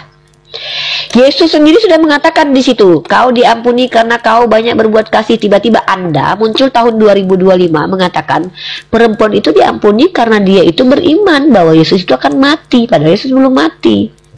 Pak, siapa ini yang berbohong nih? Anda atau Yesus yang lebih tahu? Yesus pada waktu itu hidup bersama wanita itu. Yesus mengatakan di ayat itu, dosamu diampuni karena kau banyak berbuat kasih. Tiba-tiba Anda bilang dosanya diampuni karena dia beriman Yesus mati untuknya nanti di hari kesekian-sekian. Dari mana Anda tahu itu? Ini pemikiran orang loh yang Anda ceritakan ke saya loh. Saya nggak bawa pemikiran orang. Saya bawa dalil tertulis apa Oke. kata Yesus. Oke, saya Ngeri ini tanggapin loh. Ibu. Oke, diberikan waktu. Silakan. Ya, kalau Silakan. supaya Ibu Rifa lebih paham, coba baca baik-baik dengan teliti, ya. Itu seluruh Lukas pasal 7 sampai selesai. Dan di situ sebenarnya jawabannya bagaimana Maria, ya, melihat dengan jelas bahwa Yesus adalah Tuhan yang akan menebus dosa-dosanya. Itulah sebabnya dia merendahkan diri, datang kepada Yesus Di ayatnya dan mana, Pak? Di melakukan ayat perbuatan mananya? kasih. Tepatnya di ayat yang mana, Pak? Dia tahu kalau Yesus ini akan mati menebus dosa dia. Padahal yang mengampuni Yesus. Lucu teman-teman ya, yang mengampuni Yesus. Tapi Bapak ini justru mengambil sudut pandang Maria Magdalena. Yang mengampuni padahal Yesus loh. Ini sama kayak gini ya. Nih ilustrasinya gini nih. Sebelum Saya memberikan kepada Anda baju karena Anda laki-laki. Tiba-tiba ada yang nanya, kenapa kamu diberikan baju? Ya karena dia memandang bahwa si Rifa ini kaya, makanya dia diberikan baju. Dari sisi orang yang diberi baju, Anda jawab, padahal yang memberikan baju saya. Tentu niat memberi baju itu saya yang punya niat. Kenapa Uni Rifa memberikan baju kepada Jerry? Karena dia orang miskin misalnya. Itu alasan dari saya tuh. Saya yang harus menjawab alasan itu. Tiba-tiba si Fandi tanya, Pak Jerry, kenapa Uni Rifa memberi baju kepada Anda? Karena saya ini percaya kalau dia itu orang kaya. Padahal kenapa saya bisa memberi baju itu datang dari saya asbabnya. Yesus bilang, kau diampuni karena kau banyak berbuat kasih. Yesus tahu, Yesus yang ngomong. Tiba-tiba Anda bilang, dia diampuni karena si Maria tahu bahwa nanti dia akan ditebus. Lah yang ampuni kan Yesus. Kok karenanya ada pada diri Maria? Satu itu. Yang kedua, Anda kok begitu tahu apa yang diinginkan Maria dan dipikirkan Maria sementara tidak tertulis sedemikian di kitab Anda?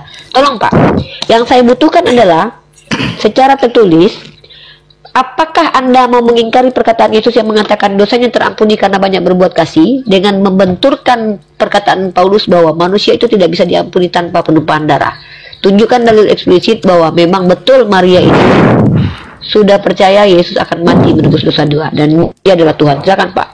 Iya, saya tanggapi Ibu Rifa. Jadi cara melihatnya begini. Dasar kasih yang dilakukan oleh perempuan itu bukan karena kasih yang dia lakukan untuk memperoleh keselamatan, bukan. Ini salahnya di sini. Dari mana Anda tahu? Dari mana Anda tahu ini lihat orang lain kok Anda tahu dulu ya? Saya jawab dulu. Tolong diam dulu, Ibu Rifa. Tolong diam dulu. Saya jelasin dulu. Kalau nggak datang.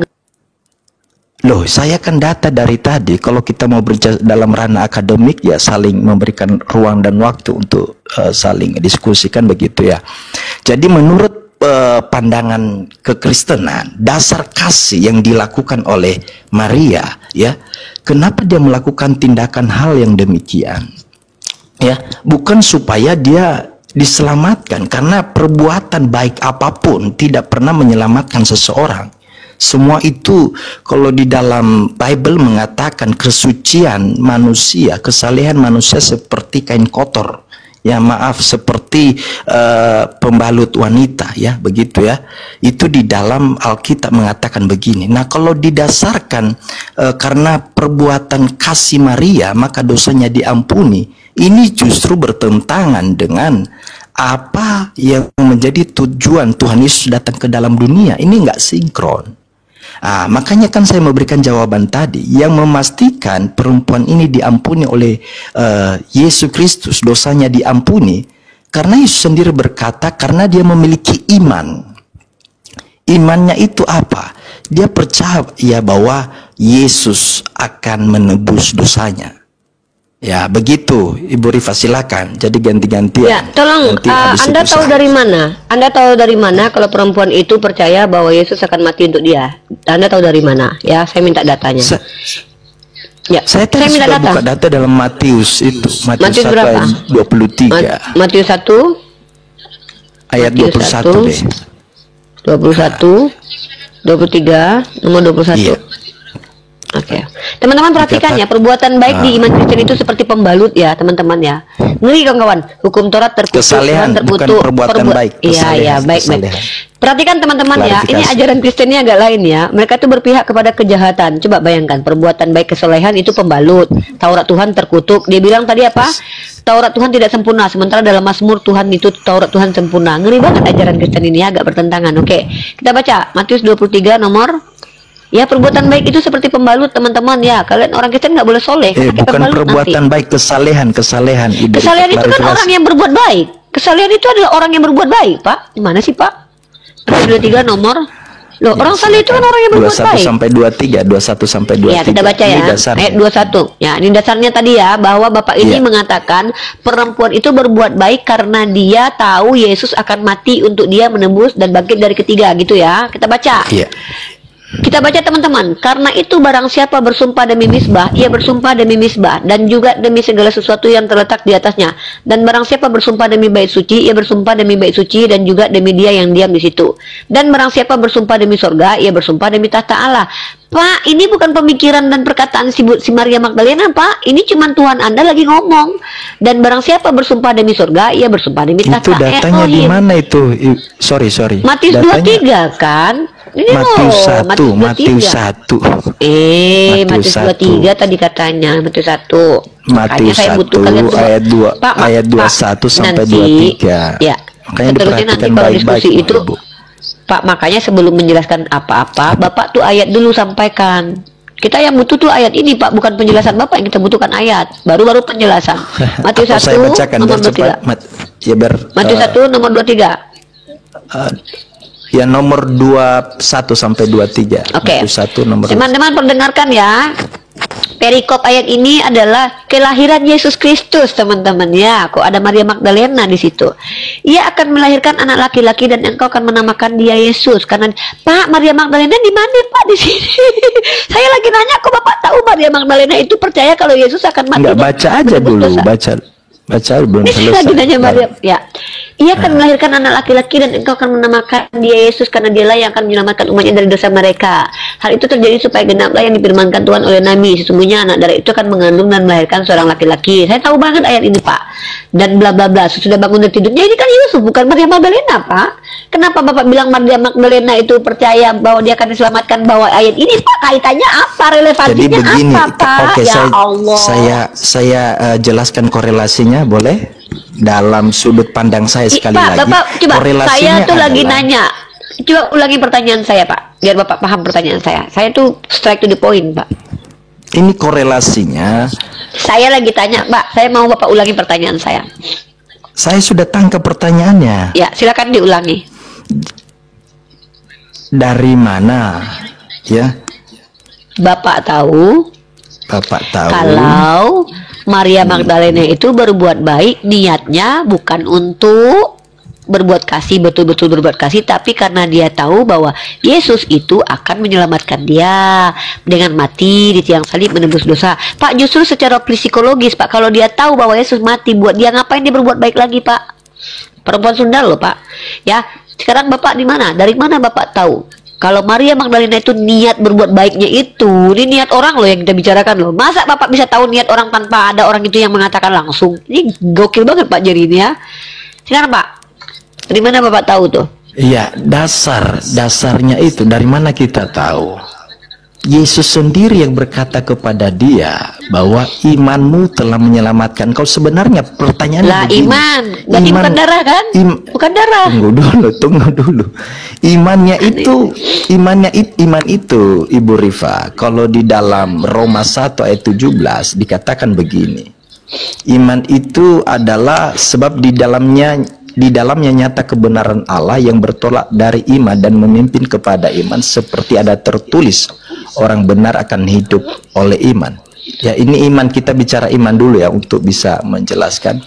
Jadi kalau berbicara iman juga di dalam Ibrani 11 ayat 1, iman adalah dasar dari segala sesuatu yang kita harapkan dan bukti dari segala sesuatu yang tidak kita lihat.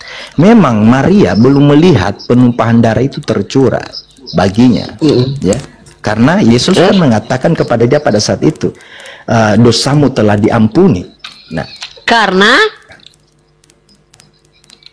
imannya ini tadi. Pak, Bapak kok ayatnya dipelintir sih? Yesus di situ berkata, dosamu diampuni karena kau banyak berbuat kasih. Pak, ini ngeri banget loh, orang Kristen kok bang, orang Kristen ini gampang banget ini boleh Ibu, sorry klarifikasi, boleh Ibu Fripa baca ayat yang ke-50? Pak, ayat yang itu tidak dijawab, dibuang lalu dibawa dengan ayat yang lain, padahal di situ jelas karena kau Ibu berbuat Rifa kasih. jangan berhenti di ayat ke-47. Coba baca ayat-ayat seterusnya. Saya akan tunjukkan. konsletnya di sana. Oke, kita tunjukkan teman-teman ya. Iya. Pertama teman-teman ya, dari tadi pertanyaan saya tidak terjawab. Di mana Bapak tahu kalau Maria Magdalena itu berbuat baik karena dia tahu Yesus akan mati untuknya? Dari mana Bapak tahu? Itu pertanyaan saya ya. Yang ini pertanyaan hebat nih, kenapa? Masa Pak Jerry bisa tahu dia alasan Maria Magdalena berbuat apa ya kan? Lukas 7 ya, kita buka Lukas 7. Sadis teman, sadis kawan, baca satu perikop kita. Mana dia nih? Yesus Ayat yang ke-50, jawabannya di situ. Ya, bentar Makanya dulu, jangan berasumsi dulu, Iya. baca baik-baik. Loh, saya nggak berasumsi nih. Teman-teman ya, seorang Farisi mengundang Yesus untuk, dari 36 saya baca. Dengarkan ini satu perikop kawan-kawan. Kalian tahu nanti jawabannya gimana. Seorang Farisi mengundang Yesus untuk datang makan di rumahnya. Yesus datang ke rumah Farisi itu lalu duduk makan. Di kota itu ada seorang perempuan yang terkenal sebagai seorang berdosa. Ketika perempuan itu mendengar bahwa Yesus sedang makan di rumah orang Farisi itu, datanglah ia membawa sebuah buli-buli pualam berisi minyak wangi. Sambil menangis ia pergi berdiri di belakang Yesus dekat kakinya lalu membasahinya itu dengan air. Sambil menangis ia pergi berdiri dengan air matanya dan menyekanya dengan rambutnya. Kemudian dia menciumi kakinya dan meminyakinya dengan minyak wangi itu. Ketika orang Farisi yang mengundang Yesus melihat hal itu, ia berkata dalam hati, jika ia ini nabi, tentu ia tahu siapakah dan orang apakah perempuan yang menjamahnya ini. Tentu ia tahu bahwa perempuan itu adalah seorang berdosa. Lalu Yesus berkata kepadanya, Simon, ada yang hendak kukatakan kepadamu. Sahut Simon, katakanlah guru. Ada dua orang yang berhutang kepada seorang pelepas uang. Yang seorang berhutang 500 dinar, yang lain 50 dinar. Karena mereka tidak sanggup membayar, maka ia menghapuskan hutang kedua orang itu. Siapakah di antara mereka yang akan terlebih mengasihi dia? Jawab Simon, aku kira dia yang paling banyak dihapuskan hutangnya. Kata Yesus kepadanya, betul pendapatmu, ya, orang yang paling banyak dibayarkan hutang. Nih ya, dan sambil berpaling kepada perempuan itu, ia berkata pada Simon, engkau lihat perempuan ini. Ini lagi-lagi Yesus yang ngomong loh, membantah kata Yesus, silakan. Engkau lihat perempuan ini, aku masuk ke rumahmu namun engkau tidak memberikan aku air untuk membasuh kakiku. Tetapi dia membasuh kakiku dengan air mata dan menyekanya dengan rambutnya. Engkau tidak mencium aku, tetapi saja aku masuk ia tidak henti-hentinya mencium kakiku. Mwah! Engkau tidak meminyaki kepalaku dengan minyak, tetapi dia meminyaki kakiku dengan minyak wangi. Sebab itu aku berkata kepadamu, dengarkan saudara-saudaraku. Unirifas selalu menyampaikan perkataan Yesus ya. Dosanya yang banyak itu telah diampuni, sebab ia telah banyak berbuat kasih. Standing point saya adalah, ketika kalian katakan Tuhan kalian tidak bisa mengampuni tanpa penumpahan darah, kenapa? Perempuan ini dosanya terampuni tanpa ada darah tertumpah. Lalu Pak Jerry menjawab, iya, karena perempuan itu berbuat baik karena dia tahu kalau dia nanti akan ditebus sama Yesus. Dari mana Bapak tahu? Pak Jerry menjawab, dari ayat 50. Mana itu? Dan mereka yang duduk makan bersama dia berpikir dalam hati mereka, siapakah ia ini? Sehingga ia dapat mengampuni dosa. Bahkan penulis kitab Lukas pun tahu isi hati orang lain. Hebat, emang orang Kristen memang yang hebat. Penulis kitab Lukas tahu isi hati orang lain, Pak Jerry tahu isi hati Maria Magdalena. Emang mereka ini luar biasa. Dan mereka yang duduk makan bersama dia berpikir dalam hati, wow, pikiran hati orang bisa tertulis. Siapakah ia ini sehingga dapat mengampuni dosa? Ini kok bisa lah, ini pikiran hati orang bisa kebaca. Ya, tetapi Yesus berkata kepada perempuan itu, imanmu telah menyelamatkan engkau. Pergilah dengan selamat. Di mana tertulis di sini kilu pirimpin itu tahu kalau Yesus akan mati untuk menebuskan dosa. Dari mana itu Pak Jerry? Silakan dijawab. Ya, Sebenarnya sudah saya jawab dari tadi, tapi tak jawab ulang. Menurut Ibu Rifa dalam memaknai, menafsirkan teks ini adalah dasar untuk selamat itu berbuat baik, kan di sini pengampunan itu muncul di sini karena berhentinya di ayat yang ke-47. Ya, tetapi kalau di dalam kekristenan, iman kekristenan, keselamatan, pengampunan itu diberikan kepada mereka yang memiliki iman, di mana Yesus sendiri yang berkata di konteks ini bahwa hai perempuan, imanmu telah menyelamatkan engkau, pergilah dengan selamat. Ya, bagaimana nanti setelah itu kemudian Yesus Kristus kan melakukan karya, ya, penebusan dosa di atas kayu salib. Ya, kurang lebih seperti itu Ibu Rifa penjelasan dari saya. Ya, boleh kita beda keyakinan. Iya, nggak apa-apa. Tapi saling menghargai. Coba. Jadi memang di dalam kekristenan adalah tidak ada pengampunan tanpa penumpahan darah, itu final itu. Ya. Kalau Henok dan Elia itu berdosa nggak, Pak? Berdosa. Loh, kenapa bisa masuk ke surga tanpa penumpahan darah, Pak? Ini pindah tema ini. Iya, pindah tema kan udah selesai tadi. Kan udah selesai kan? Kan tema baru. Soalnya saya Pak gini Pak, saya nggak mungkin membantah apa yang sudah bercokol di benak seseorang walaupun tidak terbukti sama sekali. Nggak masalah. Buat saya kan kita diskusi ini bukan memaksakan pendapat. Tapi terbukti biarkan kan menurut netizen. Anda Ibu ya. Tapi menurut terbukti Alkitab, itu dengan menurut begini iman loh kita Pak. kan terbukti. Ya kalau menurut iman Bapak, menurut amin saya nggak terbukti karena saya nggak lihat Maria Magdalena itu berbuat kasih karena dia tahu bahwa Yesus mau mati. Nggak ada, itu tambahan Bapak aja, karangan Bapak aja, ya. Nah sekarang gantian tuh pertanyaannya tuh, udah lewat lah ya kan? Ngapain kita berputar-putar di situ aja Bapak San? Jadi Pak, kalau Henok dan Elia itu berdosa, kenapa dia bisa selamat Pak? Darah siapa yang tertumpah untuk mereka Pak? Darah Kristus. Lah, gimana ceritanya Pak? Mereka udah ke surga duluan, Yesus baru Jadi mati Pak. kembali lagi Gimana kita ini Alkitab itu konsisten, diselamatkan itu karena Kitab anugerah. konsisten? Gimana kitab konsisten? dalam- Katanya Pak, tunggu. Ini. Ya, saya jelasin Teman-teman dulu. perhatikan ya. Dengar dulu. Dia bilang nanti kitabnya tanggapi. konsisten. Bentar. Dia bilang kitabnya konsisten. Padahal di kitab Ibrani ditulis tanpa penumpahan darah tidak bisa manusia itu selamat. Sementara Henok dan Elia, darah siapa yang tertumpah itu belum dijawab. Tiba-tiba udah bilang Iya, kitab gue konsisten. ini saya mau menjelaskan belum. Ya, Silakan. jadi begini Ibu Rifa, kenapa saya bilang Alkitab kami itu orang Kristen konsisten, sebab ya keselamatan itu ya pemberian.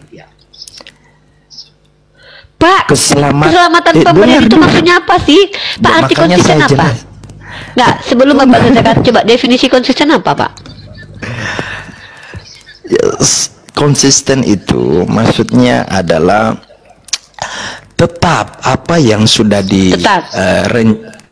tetap konsisten, tetap Oke. dalam satu isi. Kalau tidak ada, kalau ada tertulis, ya udah. oke, Kalau lanjut. tertulis tidak ada penumpahan darah tidak ada pengampunan dosa tanpa penumpahan darah. Bisa tidak manusia diampuni tanpa darah, Pak? Kan Alkitab sudah mengatakan tidak ada pengampunan. Ada. Tanpa Kalau gitu darah. kenapa Henok Elia naik ke surga dan kenapa perempuan sebenarnya diampuni? Dari tadi kan udah kita bahas itu. Ibu Rifa, Kenapa Ibu Rifa. Henok dan Elia bisa ke surga? Ibu Rifa apakah nggak membaca bahwa dalam perjanjian lama selalu ada penumpahan darah? Henok Elia darah siapa ketumpah, Pak? Tumpahan darah siapa yang mereka nikmati, Pak? Jadi begini Ibu Rifa, Jadi Ibu Rifa begini. yang baik hati, yang cantik ya. Manis Pak, manis. Supaya- Absolutnya Oh, saya itu manis Pak, bukan cantik. Cantik itu relatif. Kalau saya aksiomanya manis.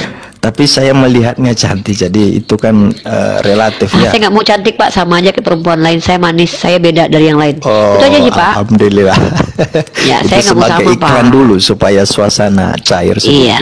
Oh, kalau kita mah asik. Saya tegas-tegas gini Pak. Saya bukan orang yang nyerang. Ngapain saya serang Iya, Bapak? Buktinya iya. tadi Bapak jelas gitu, saya udah tutup itu. Biarinlah netizennya menilai. Oke. Saya gini Pak, otak manusia itu memiliki kemampuan berpikir. Bukti bahwa mereka berpikir adalah dengan adanya pertanyaan kritis.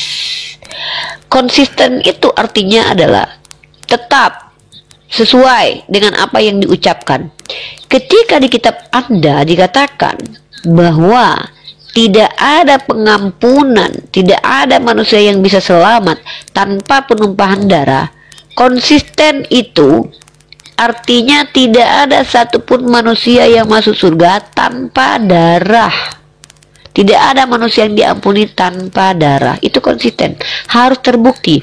Tapi kemudian ada kisah di kitab Anda di mana ada dua tokoh manusia yang Anda percaya itu berdosa masuk surga tanpa adanya kematian siapapun, karena Tuhan Anda pada waktu itu jangankan mati, lahir pun belum.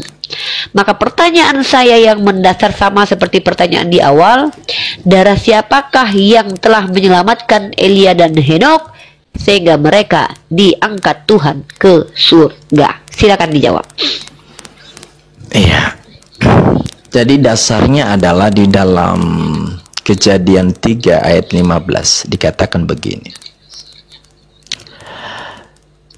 Atau ayat 14. Lalu berfirmanlah Tuhan Allah kepada ular itu, karena engkau berbuat demikian, terkutuklah engkau di antara segala ternak dan di antara segala binatang hutan. Dengan perutmu lah engkau akan menjalar, dan debu tanahlah akan kau makan seumur hidupmu. Aku akan mengadakan permusuhan antara engkau dan perempuan ini, antara keturunanmu dan keturunannya. Keturunannya akan meremukkan kepalamu, dan engkau akan meremukkan tumitnya. Jadi yang saya mau sampaikan di sini dalam konteks ini di dalam iman, kacamata iman kekristenan, ini melihat ini adalah nubuatan.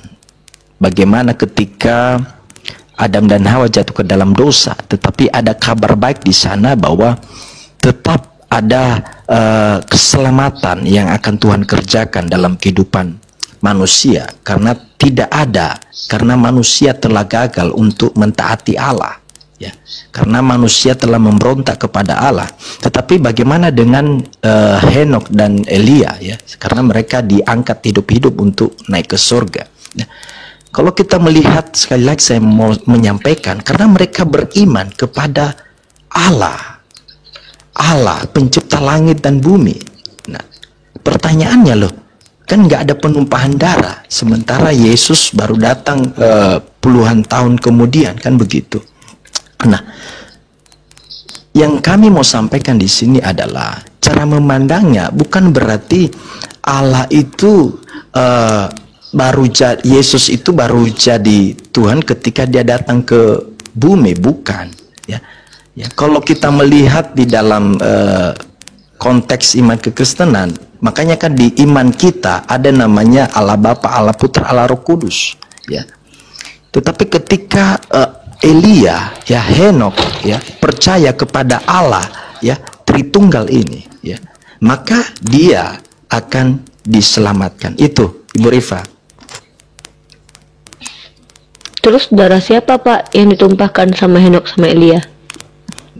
Kembali lagi darahnya Yesus, karena dalam ranah perjanjian lama itu bayang-bayang yang akan digenapi oleh Yesus Kristus di dalam perjanjian baru. Jadi Elia Henok udah ke surga dulu sebelum darahnya tumpah gitu? Iya, benar. Berarti bisa ke surga dulu dong sebelum darahnya tumpah. Ya kalau gitu ngapain darahnya tumpah coba? Tetap akan harus digenapi karena konsisten tadi kan tetap. Iya, mana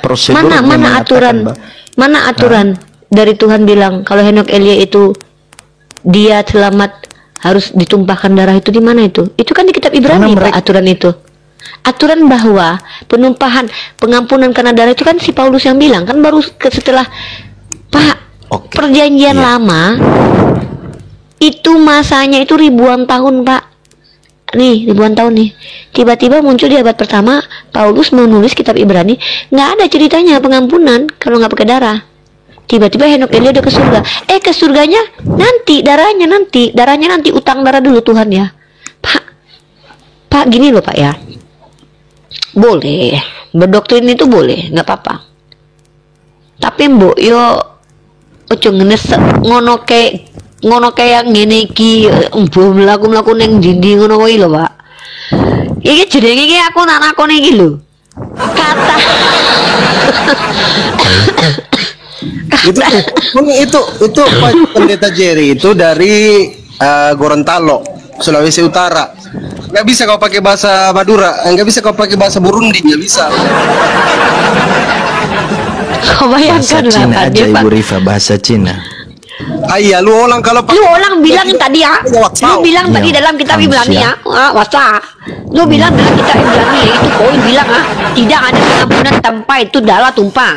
Tapi Iya. ternyata itu ada Tuhan, lu orang sudah naik ke surga baru ribuan tahun baru Tuhan lu mati ya, baru tumpah darah. Itu kalau memang betul Tuhan lu butuh darah untuk tumpah, itu kenapa sudah di surga? Hah? Oke, saya tanggapi Ibu Rifa. Jadi jawabannya adalah ya, Yesus kan belum ditumpahkan darahnya karena Elia dan Henok. Jadi jawabannya Tapi sekali Elia dan lagi Henok sudah ke surga. sudah ke Gini loh, surga. Jawabannya begini. kalau Karena begini. bentar, dengar.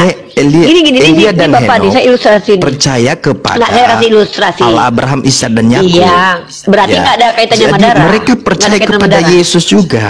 Bukan berarti Yesus itu hadir waktu datang ke dalam di dunia. mana dalilnya itu Saya kalau mau sampaikan Elia Henok kepada Ibu Rifa begini, Yesus itu ya, itu hanya nama gelar. Ya. Pak, Kalau kita nggak Allah usah bahas itu tentang hakikat. ketuhanan Yesus. Enggak. No. Saya mau sampaikan tentang sehari keberadaan ini, Allah saya ini lagi- dulu. Iya, udah, Karena kan di saya dalam anggap aja konsep- percaya. Ya. Karena Ya, di dalam pemikiran saya- Bu Rifa kan begini. Hutang darah 2000 tahun Tuhan kalian. Gini loh Begini. Pak, Ah, saya lagi iya. nggak ada urusan sama konsep ketuhanan Bapak. Serius, hari ini saya sudah tetapkan bahwa saya nggak mau bahas Yesus Tuhan atau bukan. Kenapa? Muak Pak, 2000 tahun debat nggak jadi, nggak Bukan, karena selesai ini Pak. berbicara dengan tema kita ada kaitannya. Enggak, yang saya tanya itu Karena kan di adalah dalam pola pikir Ibu Rifa darah. itu mengatakan bahwa begini. Jangan, Bapak so tahu pola pikir Kan Maria Yesus- Magdalena, Bapak tahu Yesus pola kok- pikir Yesus saya. kan Bapak baru tahu. Yesus kan Ini baru hebat banget. datang. Baru datang di dalam perjanjian baru. Bagaimana dengan Elia dan Pak, Henok? Pak, kan Justru gini saya Pak, mau sampaikan. Bapak bilang gini nih, kamu nggak bisa lulus kalau kamu tidak makan lato-lato. Ya, gitu ya. Tapi dia udah lulus. Kamu kok udah lulus? Iya, karena dia makan lato-lato. Mana lato-latonya? Nanti 2000 tahun lagi dia makan. Tapi dia udah lulus, coy. Iya.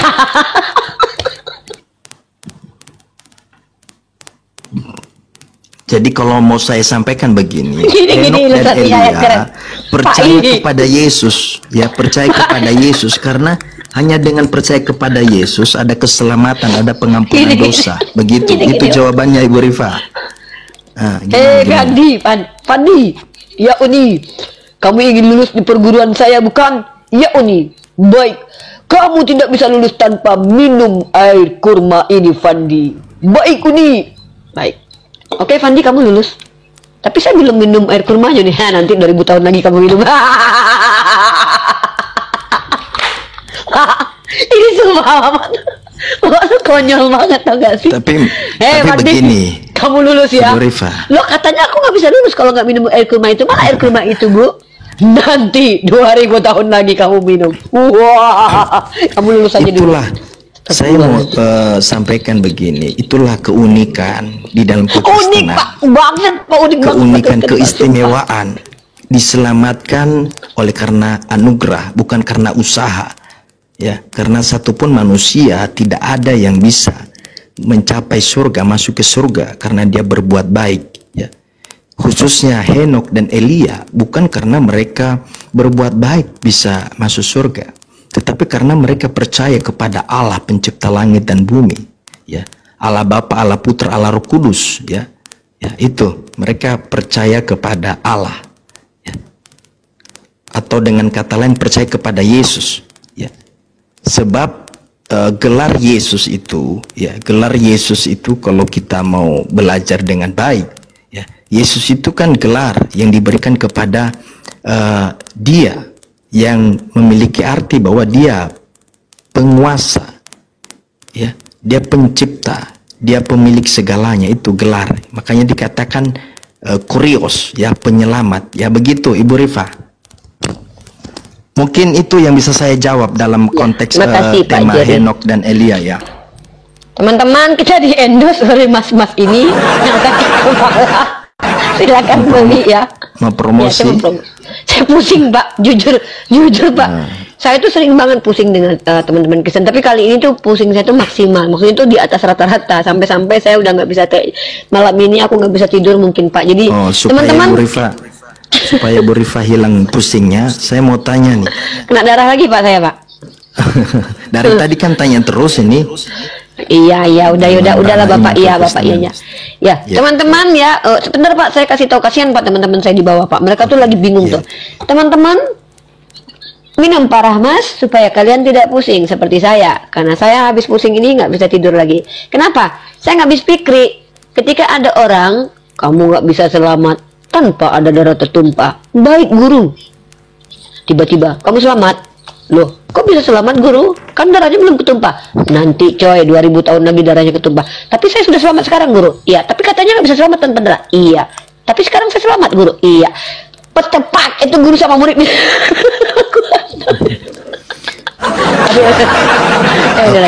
Pertanyaan saya Ibu Rifa. Iya Pak. Saya ganti dulu Pak ya. Ini Bapak jangan tersinggung ya. Kita canda-candaan ya Pak. Iya. Tidak apa-apa. Itu iklan. Ya kita menghibur. Iya iklan. Kita kan dewasa lah. Kita orang dewasa kok Pak. Saya dewasa banget Pak. Oh saya udah teruji kedewasaan saya Pak. Lanjut Pak. Iya kan. Ini juga berkaitan dengan pembahasan kita tadi. Pertanyaan saya, menurut Ibu Rifa, apakah manusia ataupun menurut iman Muslim ya, teman-teman Muslim, apakah manusia, khususnya teman-teman Muslim, dapat memperoleh keselamatan yang pasti nanti ketika sudah akhir kiamat? Silakan. Pastilah dapat, asal mereka mengikuti standar Tuhan, yaitu apa? Bismillahirrahmanirrahim. Wa basyiril ladzina amanu wa amilus solihat anna lahum jannatin tajri min tahtihal anhar. Ini Tuhan saya bilang Pak, bukan saya ngada-ngada loh ya Pak ya. Coba bahasa Indonesia, nggak ngerti aku. Ya, ini saya akan pakai bahasa Indonesia. Kenapa? Karena bagi kami umat Islam, ketika kami membacakan kalam Allah, kami dapat pahala, Pak. Nah, wa basiril ladzi dan basiril ladzi, berikan kepada kabar gembira, alladzi kepada mereka, alladzina amanu, mereka yang beriman, wa amilu solihat, dan beramal soleh, annalahum jannah, aku berikan surga, kata Allah.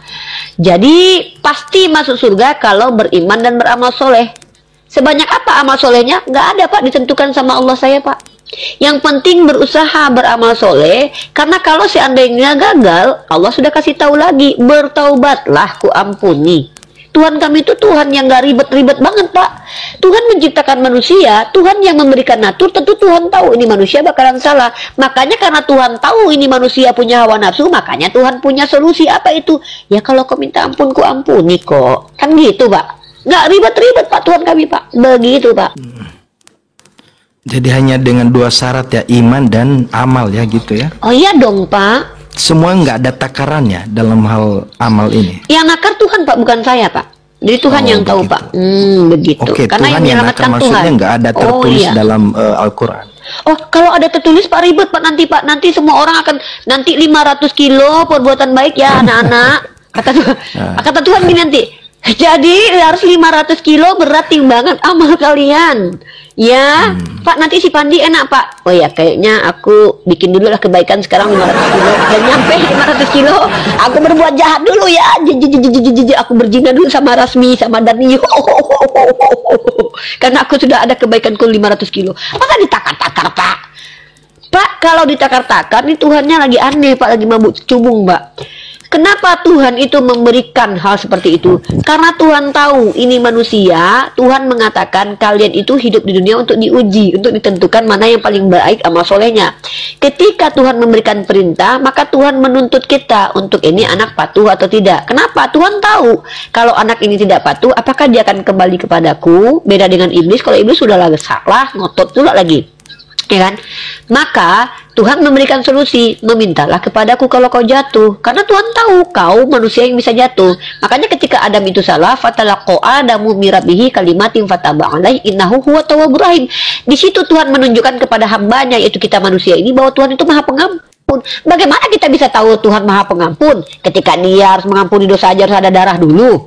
Itu namanya nggak Maha Pengampun, Pak. Tapi Tuhan yang aneh pakai dewa Molok. Cuman ya kalau saya Tuhan yang pikir umat kan Islam begini. ini, ntar dulu Pak. Oke, Ya, baik-baik, kalau silakan, Tuhan yang umat Islam ini, Dia yang ciptakan manusia, Dia yang tahu bagaimana seluk-beluk manusia, Dia berikan free will, artinya Dia tahu ciptaannya. Maka ketika Dia tahu ciptaannya, maka Dia buatkan solusi, aturan Dia buatkan. Oke, setelah aturan terlanggar Dia kasih solusi. Makanya banyak dalil dalam hadis ataupun Al-Quran, Allah perintahkan kami bertaubat kalau kami salah, karena Tuhan kami tahu. Makanya ada dalil, Tuhan kami lebih mendahulukan rahmatnya ketimbang murkanya. Artinya apa? Ketika kami bertaubat, maka Tuhan kami nggak perlu lagi pakai tumbal, pakai darah, pakai jampi-jampi, pakai apapun untuk mengampuni, karena Dia adalah Tuhan. Itu Tuhan, Pak. Konsep Tuhan itu adalah Tuhan yang nggak ribet, Pak. Karena Dia Tuhan, ini Tuhan aja nih. Makanya saya tanya sama Yoga, sama Fandi, nih, coba Bapak kalau di maaf ya, saya nggak merendahkan Tuhan Bapak, tapi apa yang Bapak jelaskan tentang Tuhan Bapak itu merendahkan IQ Tuhan. Coba, mending Bapak Tuhan kan si Fandi nih. Fandi, jawab Fandi. Kita uji nih Pak, kecerdasan manusia nih. Ini kita bicara Tuhan, ini manusianya cerdas loh. Fandi, kalau kau punya manusia ciptaan, kau Tuhan, kau tahu manusianya akan berdosa, kau nggak mau dia berdosa. Apa solusi yang kau buat, Fandi? Silakan Fandi. Ah, silakan Fandi, kau jawab. Ya lanjut tuh nih, lanjut. Ya apa yang kau buat? Seandainya kau Fokus. Tuhan, Bang Fandi, lanjut Ya. aja kata. seandainya kau Urusan Tuhan, dia. yaudah Bapak deh. Seandainya Bapak Tuhan, Bapak ciptakan manusia kayak saya. Tapi Bapak tahu, ini saya buat si Rifa ini, nanti dia akan berdosa nih. Kalau dia sudah berdosa sekali, nanti anaknya bakalan banyak berbuat dosa nih. Sebagai Tuhan, apa yang Bapak buat untuk menjadi solusi supaya saya tidak mati dalam dosa? Apa ide Bapak? Silakan Bapak idenya.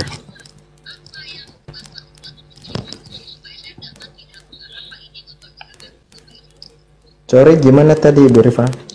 Tadi Kalau Bapak Tuhan, Iya. Bapak misal Tuhan nih bisa melakukan apapun juga nih, Bapak bisa berbuat apa saja, mengampuni dengan mengatakan diampuni, Bapak bisa. Tiba-tiba Bapak bilang sama manusia, Bapak ciptakan manusia. Tapi Bapak tahu bahwa manusia ini akan berbuat dosa. Bapak udah tahu sebelum tercipta manusia, Bapak, karena Bapak Tuhan, Bapak tahu nih, ini gue ciptain manusia nih, memang dia akan salah nih. Tapi Bapak nggak mau mereka mati dalam kesalahan. Apa solusi Bapak sebagai Tuhan? Silakan.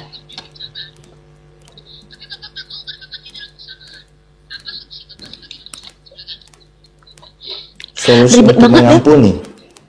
Ah, Bapak ampuni. Bapak lebih cerdas daripada Tuhan Bapak loh. Keren banget. Mending Bapak aja jadi Tuhan, Pak.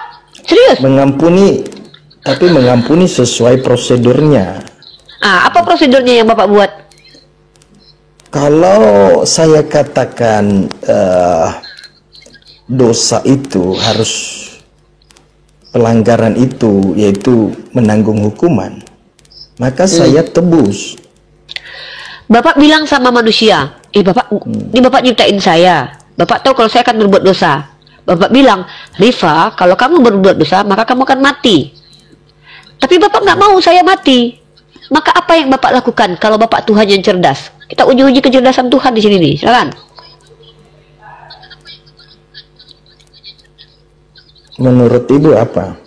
Kalau saya jadi Tuhan, Pak, karena saya tahu itu ciptaan saya berbuat salah, saya bilang sama dia, saya mau, karena saya menciptakan ciptaan saya ini untuk menunjukkan kemuliaan dia dan menunjukkan kemuliaan saya. Karena saya pengampun, karena saya pengasih, saya bilang, kau salah ya, kau kan ciptaanku tuh, salah kau kan? Aku yang menciptakan kau. Kalau kau betul-betul ingin ku ampuni, kau minta ampun sama aku. Tinggal ku jentikkan jariku, ku ampuni kau. Hanya minta ampun aja. Itu Pak, minta Jadi nggak ampun. perlu ditebus. Ngapain ditebus? Emang Tuhan butuh tebusan, Pak? Emang Tuhan butuh? Emang Tuhan butuh gitu, Pak, tebusan? Dia Tuhan loh, Pak. Pak, kalau saya jadi Tuhan, saya tidak butuh apa-apa, Pak. Saya tidak butuh kau tebus-tebus, ya. Aku ingin melihat kemuliaanmu. Dengan apa aku melihat kemuliaanmu? Kalau kau berbalik kepadaku, Bapak baca dalam kitab Perjanjian Lama. Barang siapa yang berbalik kepadaku dan minta ampun, aku mendengarkan dari langit. Itu, Pak.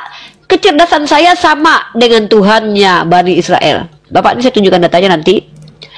Kalau seandainya saya yang menciptakan anak, jangankan saya ciptakanlah, saya seorang ibu aja lah Pak ya. Saya seorang ibu. Saya kenal betul anak saya, si Arum, namanya Arumi.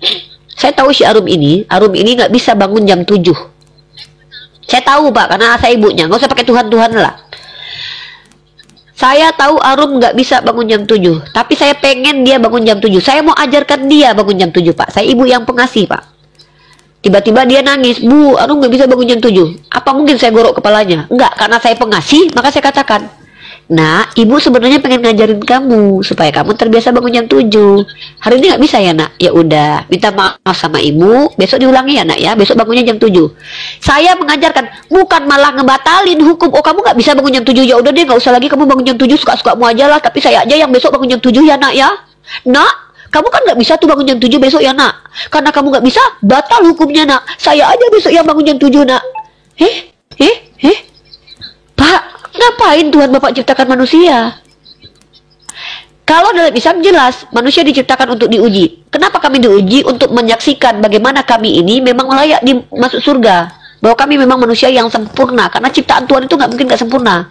Justru dengan kekurangan kita manusia, ketika kita salah minta ampun, disitulah terlihatnya mulianya manusia daripada iblis yang salah ngotot. Ketika Tuhan menunjukkan dalam Al-Quran skenario Adam, di situ Tuhan tidak menghilangkan kemuliaannya karena ternyata betul loh. Fatalaqa Adamu mirabbihi kalimatin fataba alaih huwa tawwabur rahim. Di situ Allah menunjukkan sifatnya bahwa aku ini pengampun wahai manusia. Kalau tanpa Tuhan mengampuni, tidak ada kita tahu kalau Tuhan kita itu pengampun, Pak. Maka Tuhan menunjukkan kalau dia pengampun ketika Adam salah pertama kali. Fatalaqa Adamu mirabbihi kalimatin fataba alaih innahu huwa tawwabur rahim. Manusia, Adam itu salah, tapi Allah sudah ampuni. Kenapa? Karena Tuhan itu pengampun, bukan Tuhan yang pendendam, menghabisi nyawa orang seenak udelnya. Tunggu. Jadi kalau Bu Rifa seandainya justru percaya enggak kalau Tuhan itu adil dan kasih? Tuhan itu adil. Coba Bapak definisikan adil. Kalau Coba. definisi adil itu menurut Ibu Rifa apa? Nih yang ya, oke. Saya nggak karena mau. ini berbicara Saya amal tadi. Pak, Karena kan saya tanya. Bapak janji jangan mencontek jawaban saya, boleh? Saya jawab duluan. Oh ya, jawab, silakan. Silakan. Adil dalam Islam artinya sesuai porsi, Pak. Bukan sama. Pak, paham humanisme, paham komunis, itu paham di mana semua manusia baik buruh, direktur, tukang arit rumput itu harus memiliki kekayaan yang sama dalam sistem komunis. Ya ini komunis loh. Komunis tidak kenapa terjadi dulu yang dihabisi nyawanya itu jenderal-jenderal kita, karena komunis men-trigger orang-orang miskin untuk bangkit. Kita harus setara. Itu nggak adil namanya, Pak. Enak aja lu nggak kerja, lu menikmati kekayaan. Itu namanya paham komunis. Nggak ada Tuhan begitu. Tuhan itu adil maksudnya adalah sesuai porsinya. Kau berusaha, kau dapat. Kau tidur, ya udah kau makan tidur kau itu. Enak aja kau nggak belajar, tiba-tiba kau pintarnya sama kayak orang yang belajar. Macam apa ini? Maka adil dalam Islam sesuai porsinya. Nah, sesuai porsi maksudnya, ini bertentangan dengan Kristen. Saya masuk ke Kristen nih ya. Kalau di Kristen itu orang jahat Tuhan yang tebus, dia nggak perlu berusaha karena dia diselamatkan. Tapi orang baik berusaha sebaik apapun tidak dapat apa-apa karena dia nggak diselamatkan. Ini yang tidak adil, Pak. Ini Tuhan zolim namanya. Ya, ini Tuhan zolim namanya. Orang yang udah berusaha baik-baik nggak dapat apa-apa. Orang yang cuma duduk ngupil-ngupil, berbuat dosa banyak, tinggal percaya imani, kemudian auto surga, Pak. Ini namanya konsep Enggak, apa, bagaimana Pak? Bukan konsep begini, keadilan. Ibu Rifa, bagaimana dari tadi bicara terus, sekarang mau tanya saya lebih spesifik, lari kemana-mana ya. Jadi kalau kita berbicara keadilan Allah ya, bagaimana Bu Rifa menanggapi bahwa ketika manusia jatuh ke dalam dosa itu akan dihukum? Ya, bagaimana menanggapi itu? Pak, coba saya minta sama Bapak, kalau kita bicara tentang Tuhan, jangan kita bicara Tuhan menurut kita. Saya minta sama Bapak, Tuhan dalam kitab Bapak itu, Tuhan yang seperti apa? Tolong sampaikan firman Tuhan. Kalau dalam Al-Quran dikatakan, bahkan kata Allah kepada malaikat, umat Islam ketika berniat jahat, niat jahatnya tidak dilakukan. Ya, niat doang nggak dihukum, Pak, karena itu tidak dikatakan jahat, itu niat yang belum terrealisasi. Bagaimana? Yang niat? Niat nih, saya niat mau nyolok mata Bapak nih. Iya. Ya kan? Karena saya kesel sama Bapak. Aduh, gua pengen colok ini mata Atau orang niat nih. benci, niat iri Jo, niat iri sama saya. Kalau niat Terus iri, niat benci itu tuh kan, pokoknya saya pengen colok mata bapak lah. Oke, siap. Pengen gue colok ini matanya gitu ya. Hukumannya. Lah, kenapa saya dihukum? Kan itu niat yang belum terjadi. Kejahatan itu disebut kejahatan ketika sudah dilakukan. Masa ada orang yang pun niat? Oke, kalau misalnya meniat sudah langsung dihukum? terjadi, kalau sudah terjadi. Nah, itu baru masuk ke dalam ranah dosa. Dalam Islam ada kafaratnya. Kalau mencuri, kafaratnya potong tangan. Ya, mencuri potong tangan loh. Tapi yang melakukan itu bukan orang sembarangan. Harus ada saksi, apakah dia mencuri karena lapar, apakah dia mencuri karena memang dia jahat, apakah dia masa orang mencuri semua dipotong tangan. Umar Ibnu Khattab dulu ada orang mencuri, dia nggak potong tangan. Kenapa? Pada waktu itu orang sedang paceklik, maka dia mencuri karena dia lapar. Maka justru yang dimarahi adalah orang-orang kaya yang tidak memberi dia. Nah, jadi hukum Islam itu diatur, Pak. Itu namanya kaidah fikih. Tapi orang yang mencuri dengan niat jahat seperti koruptor, layaknya dalam Islam itu padanannya potong tangan, potong jari. Kafarat namanya itu. Enggak, yang saya maksud ketika di dalam ranah iman teman-teman muslim ya, itu kan Allah itu adil, bagi mereka yang melanggar akan dikenakan hukum, kan begitu. Lalu kalau kita masuk dalam ranah Hukum keselamatan, itu apa sih, Pak? Kalau kami mengenal hukum itu kafarat, Pak. Ini saya kasih data ya, Pak. Saya nggak mau pakai iya, perspektif seperti yang risetnya. disampaikan tadi, saya sudah tangkap, dipotong tangan, kan begitu. Bentar, Itu kan telepon dulu, bentar. untuk di dunia. Bentar, Pak. Apa? Oke. Apa? Aku lagi debat sama Pak Pendeta Jerry ini. Apa kau?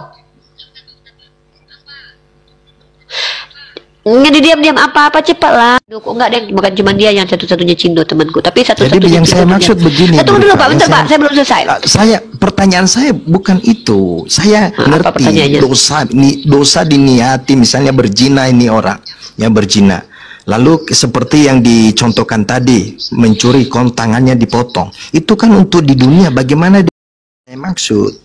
Karena kan saya Pak, bahas tentang nah keselamatan. ini nih, makanya Ini saya yang mau saya kasih tanya. Bapak. Jadi ibu Makanya jangan saya kasih kemana-mana dulu, fokus itu. Makanya saya jawab pakai data. Saya nggak, bukan kayak Bapak dari tadi bicara asumsi. Saya nggak boleh, Tadi Pak. belum nangkap pertanyaan saya, sehingga ibu Sudah saya kemana-mana. tangkap. Saya sudah tangkap. Ya, keselamatan Iya, surga kan yang Bapak tanya nih, saya kasih Ya, data. iyo. Saya nggak boleh Karena sembarangan. dari penjelasan ibu seakan-akan juga begini. Saya kalau berpikir ya, kalau hanya berbicara iman dan amal, maka kasihan ya. Yang enak itu Siapa yang yang masuk kasihan? surga adalah orang-orang kaya, karena mereka kalau punya uang miliaran, mereka tinggal tabur banyak amalnya Udah, kan masuk saya surga. bantah. Ya saya bantah. Nah, makanya ya, ada silakan. hadis, makanya ada Ya, hadis yang silakan. mengatakan amal tidak menyelamatkan, yang menyelamatkan itu Allah. Tapi asbab Allah menyelamatkan karena orang beramal. Bedakan itu, Pak. Contoh, kalau amal yang menyelamatkan, maka orang kaya lebih dulu masuk surga. Enggak gitu. Kenapa? Karena innama a'malu biniat. Amal itu juga tergantung niatnya. Orang kaya terlihat beramal belum tentu niatnya karena Allah. Bisa jadi pengen masuk YouTube, pengen terkenal, pengen di-publish, pengen dipuji. Enggak seperti Ibu Rifa ya. Duh, ini saya. Oh, kalau saya ngapain, Pak, dipuji-puji orang, Pak? Saya tanpa dipuji aja udah terpuji-puji. Dari tadi aja Bapak udah bilang saya cantik. Mau gimana coba? Ya kan? iya. Tenang nggak? Berarti itu saya kan- termasuk amal ya, kalau motivasinya amal itu murni. perbuatan, Pak. Ya itu Bisa kan Pak? perbuatan. Ini kan Amal bicara itu di publik perbuatan, kan Pak.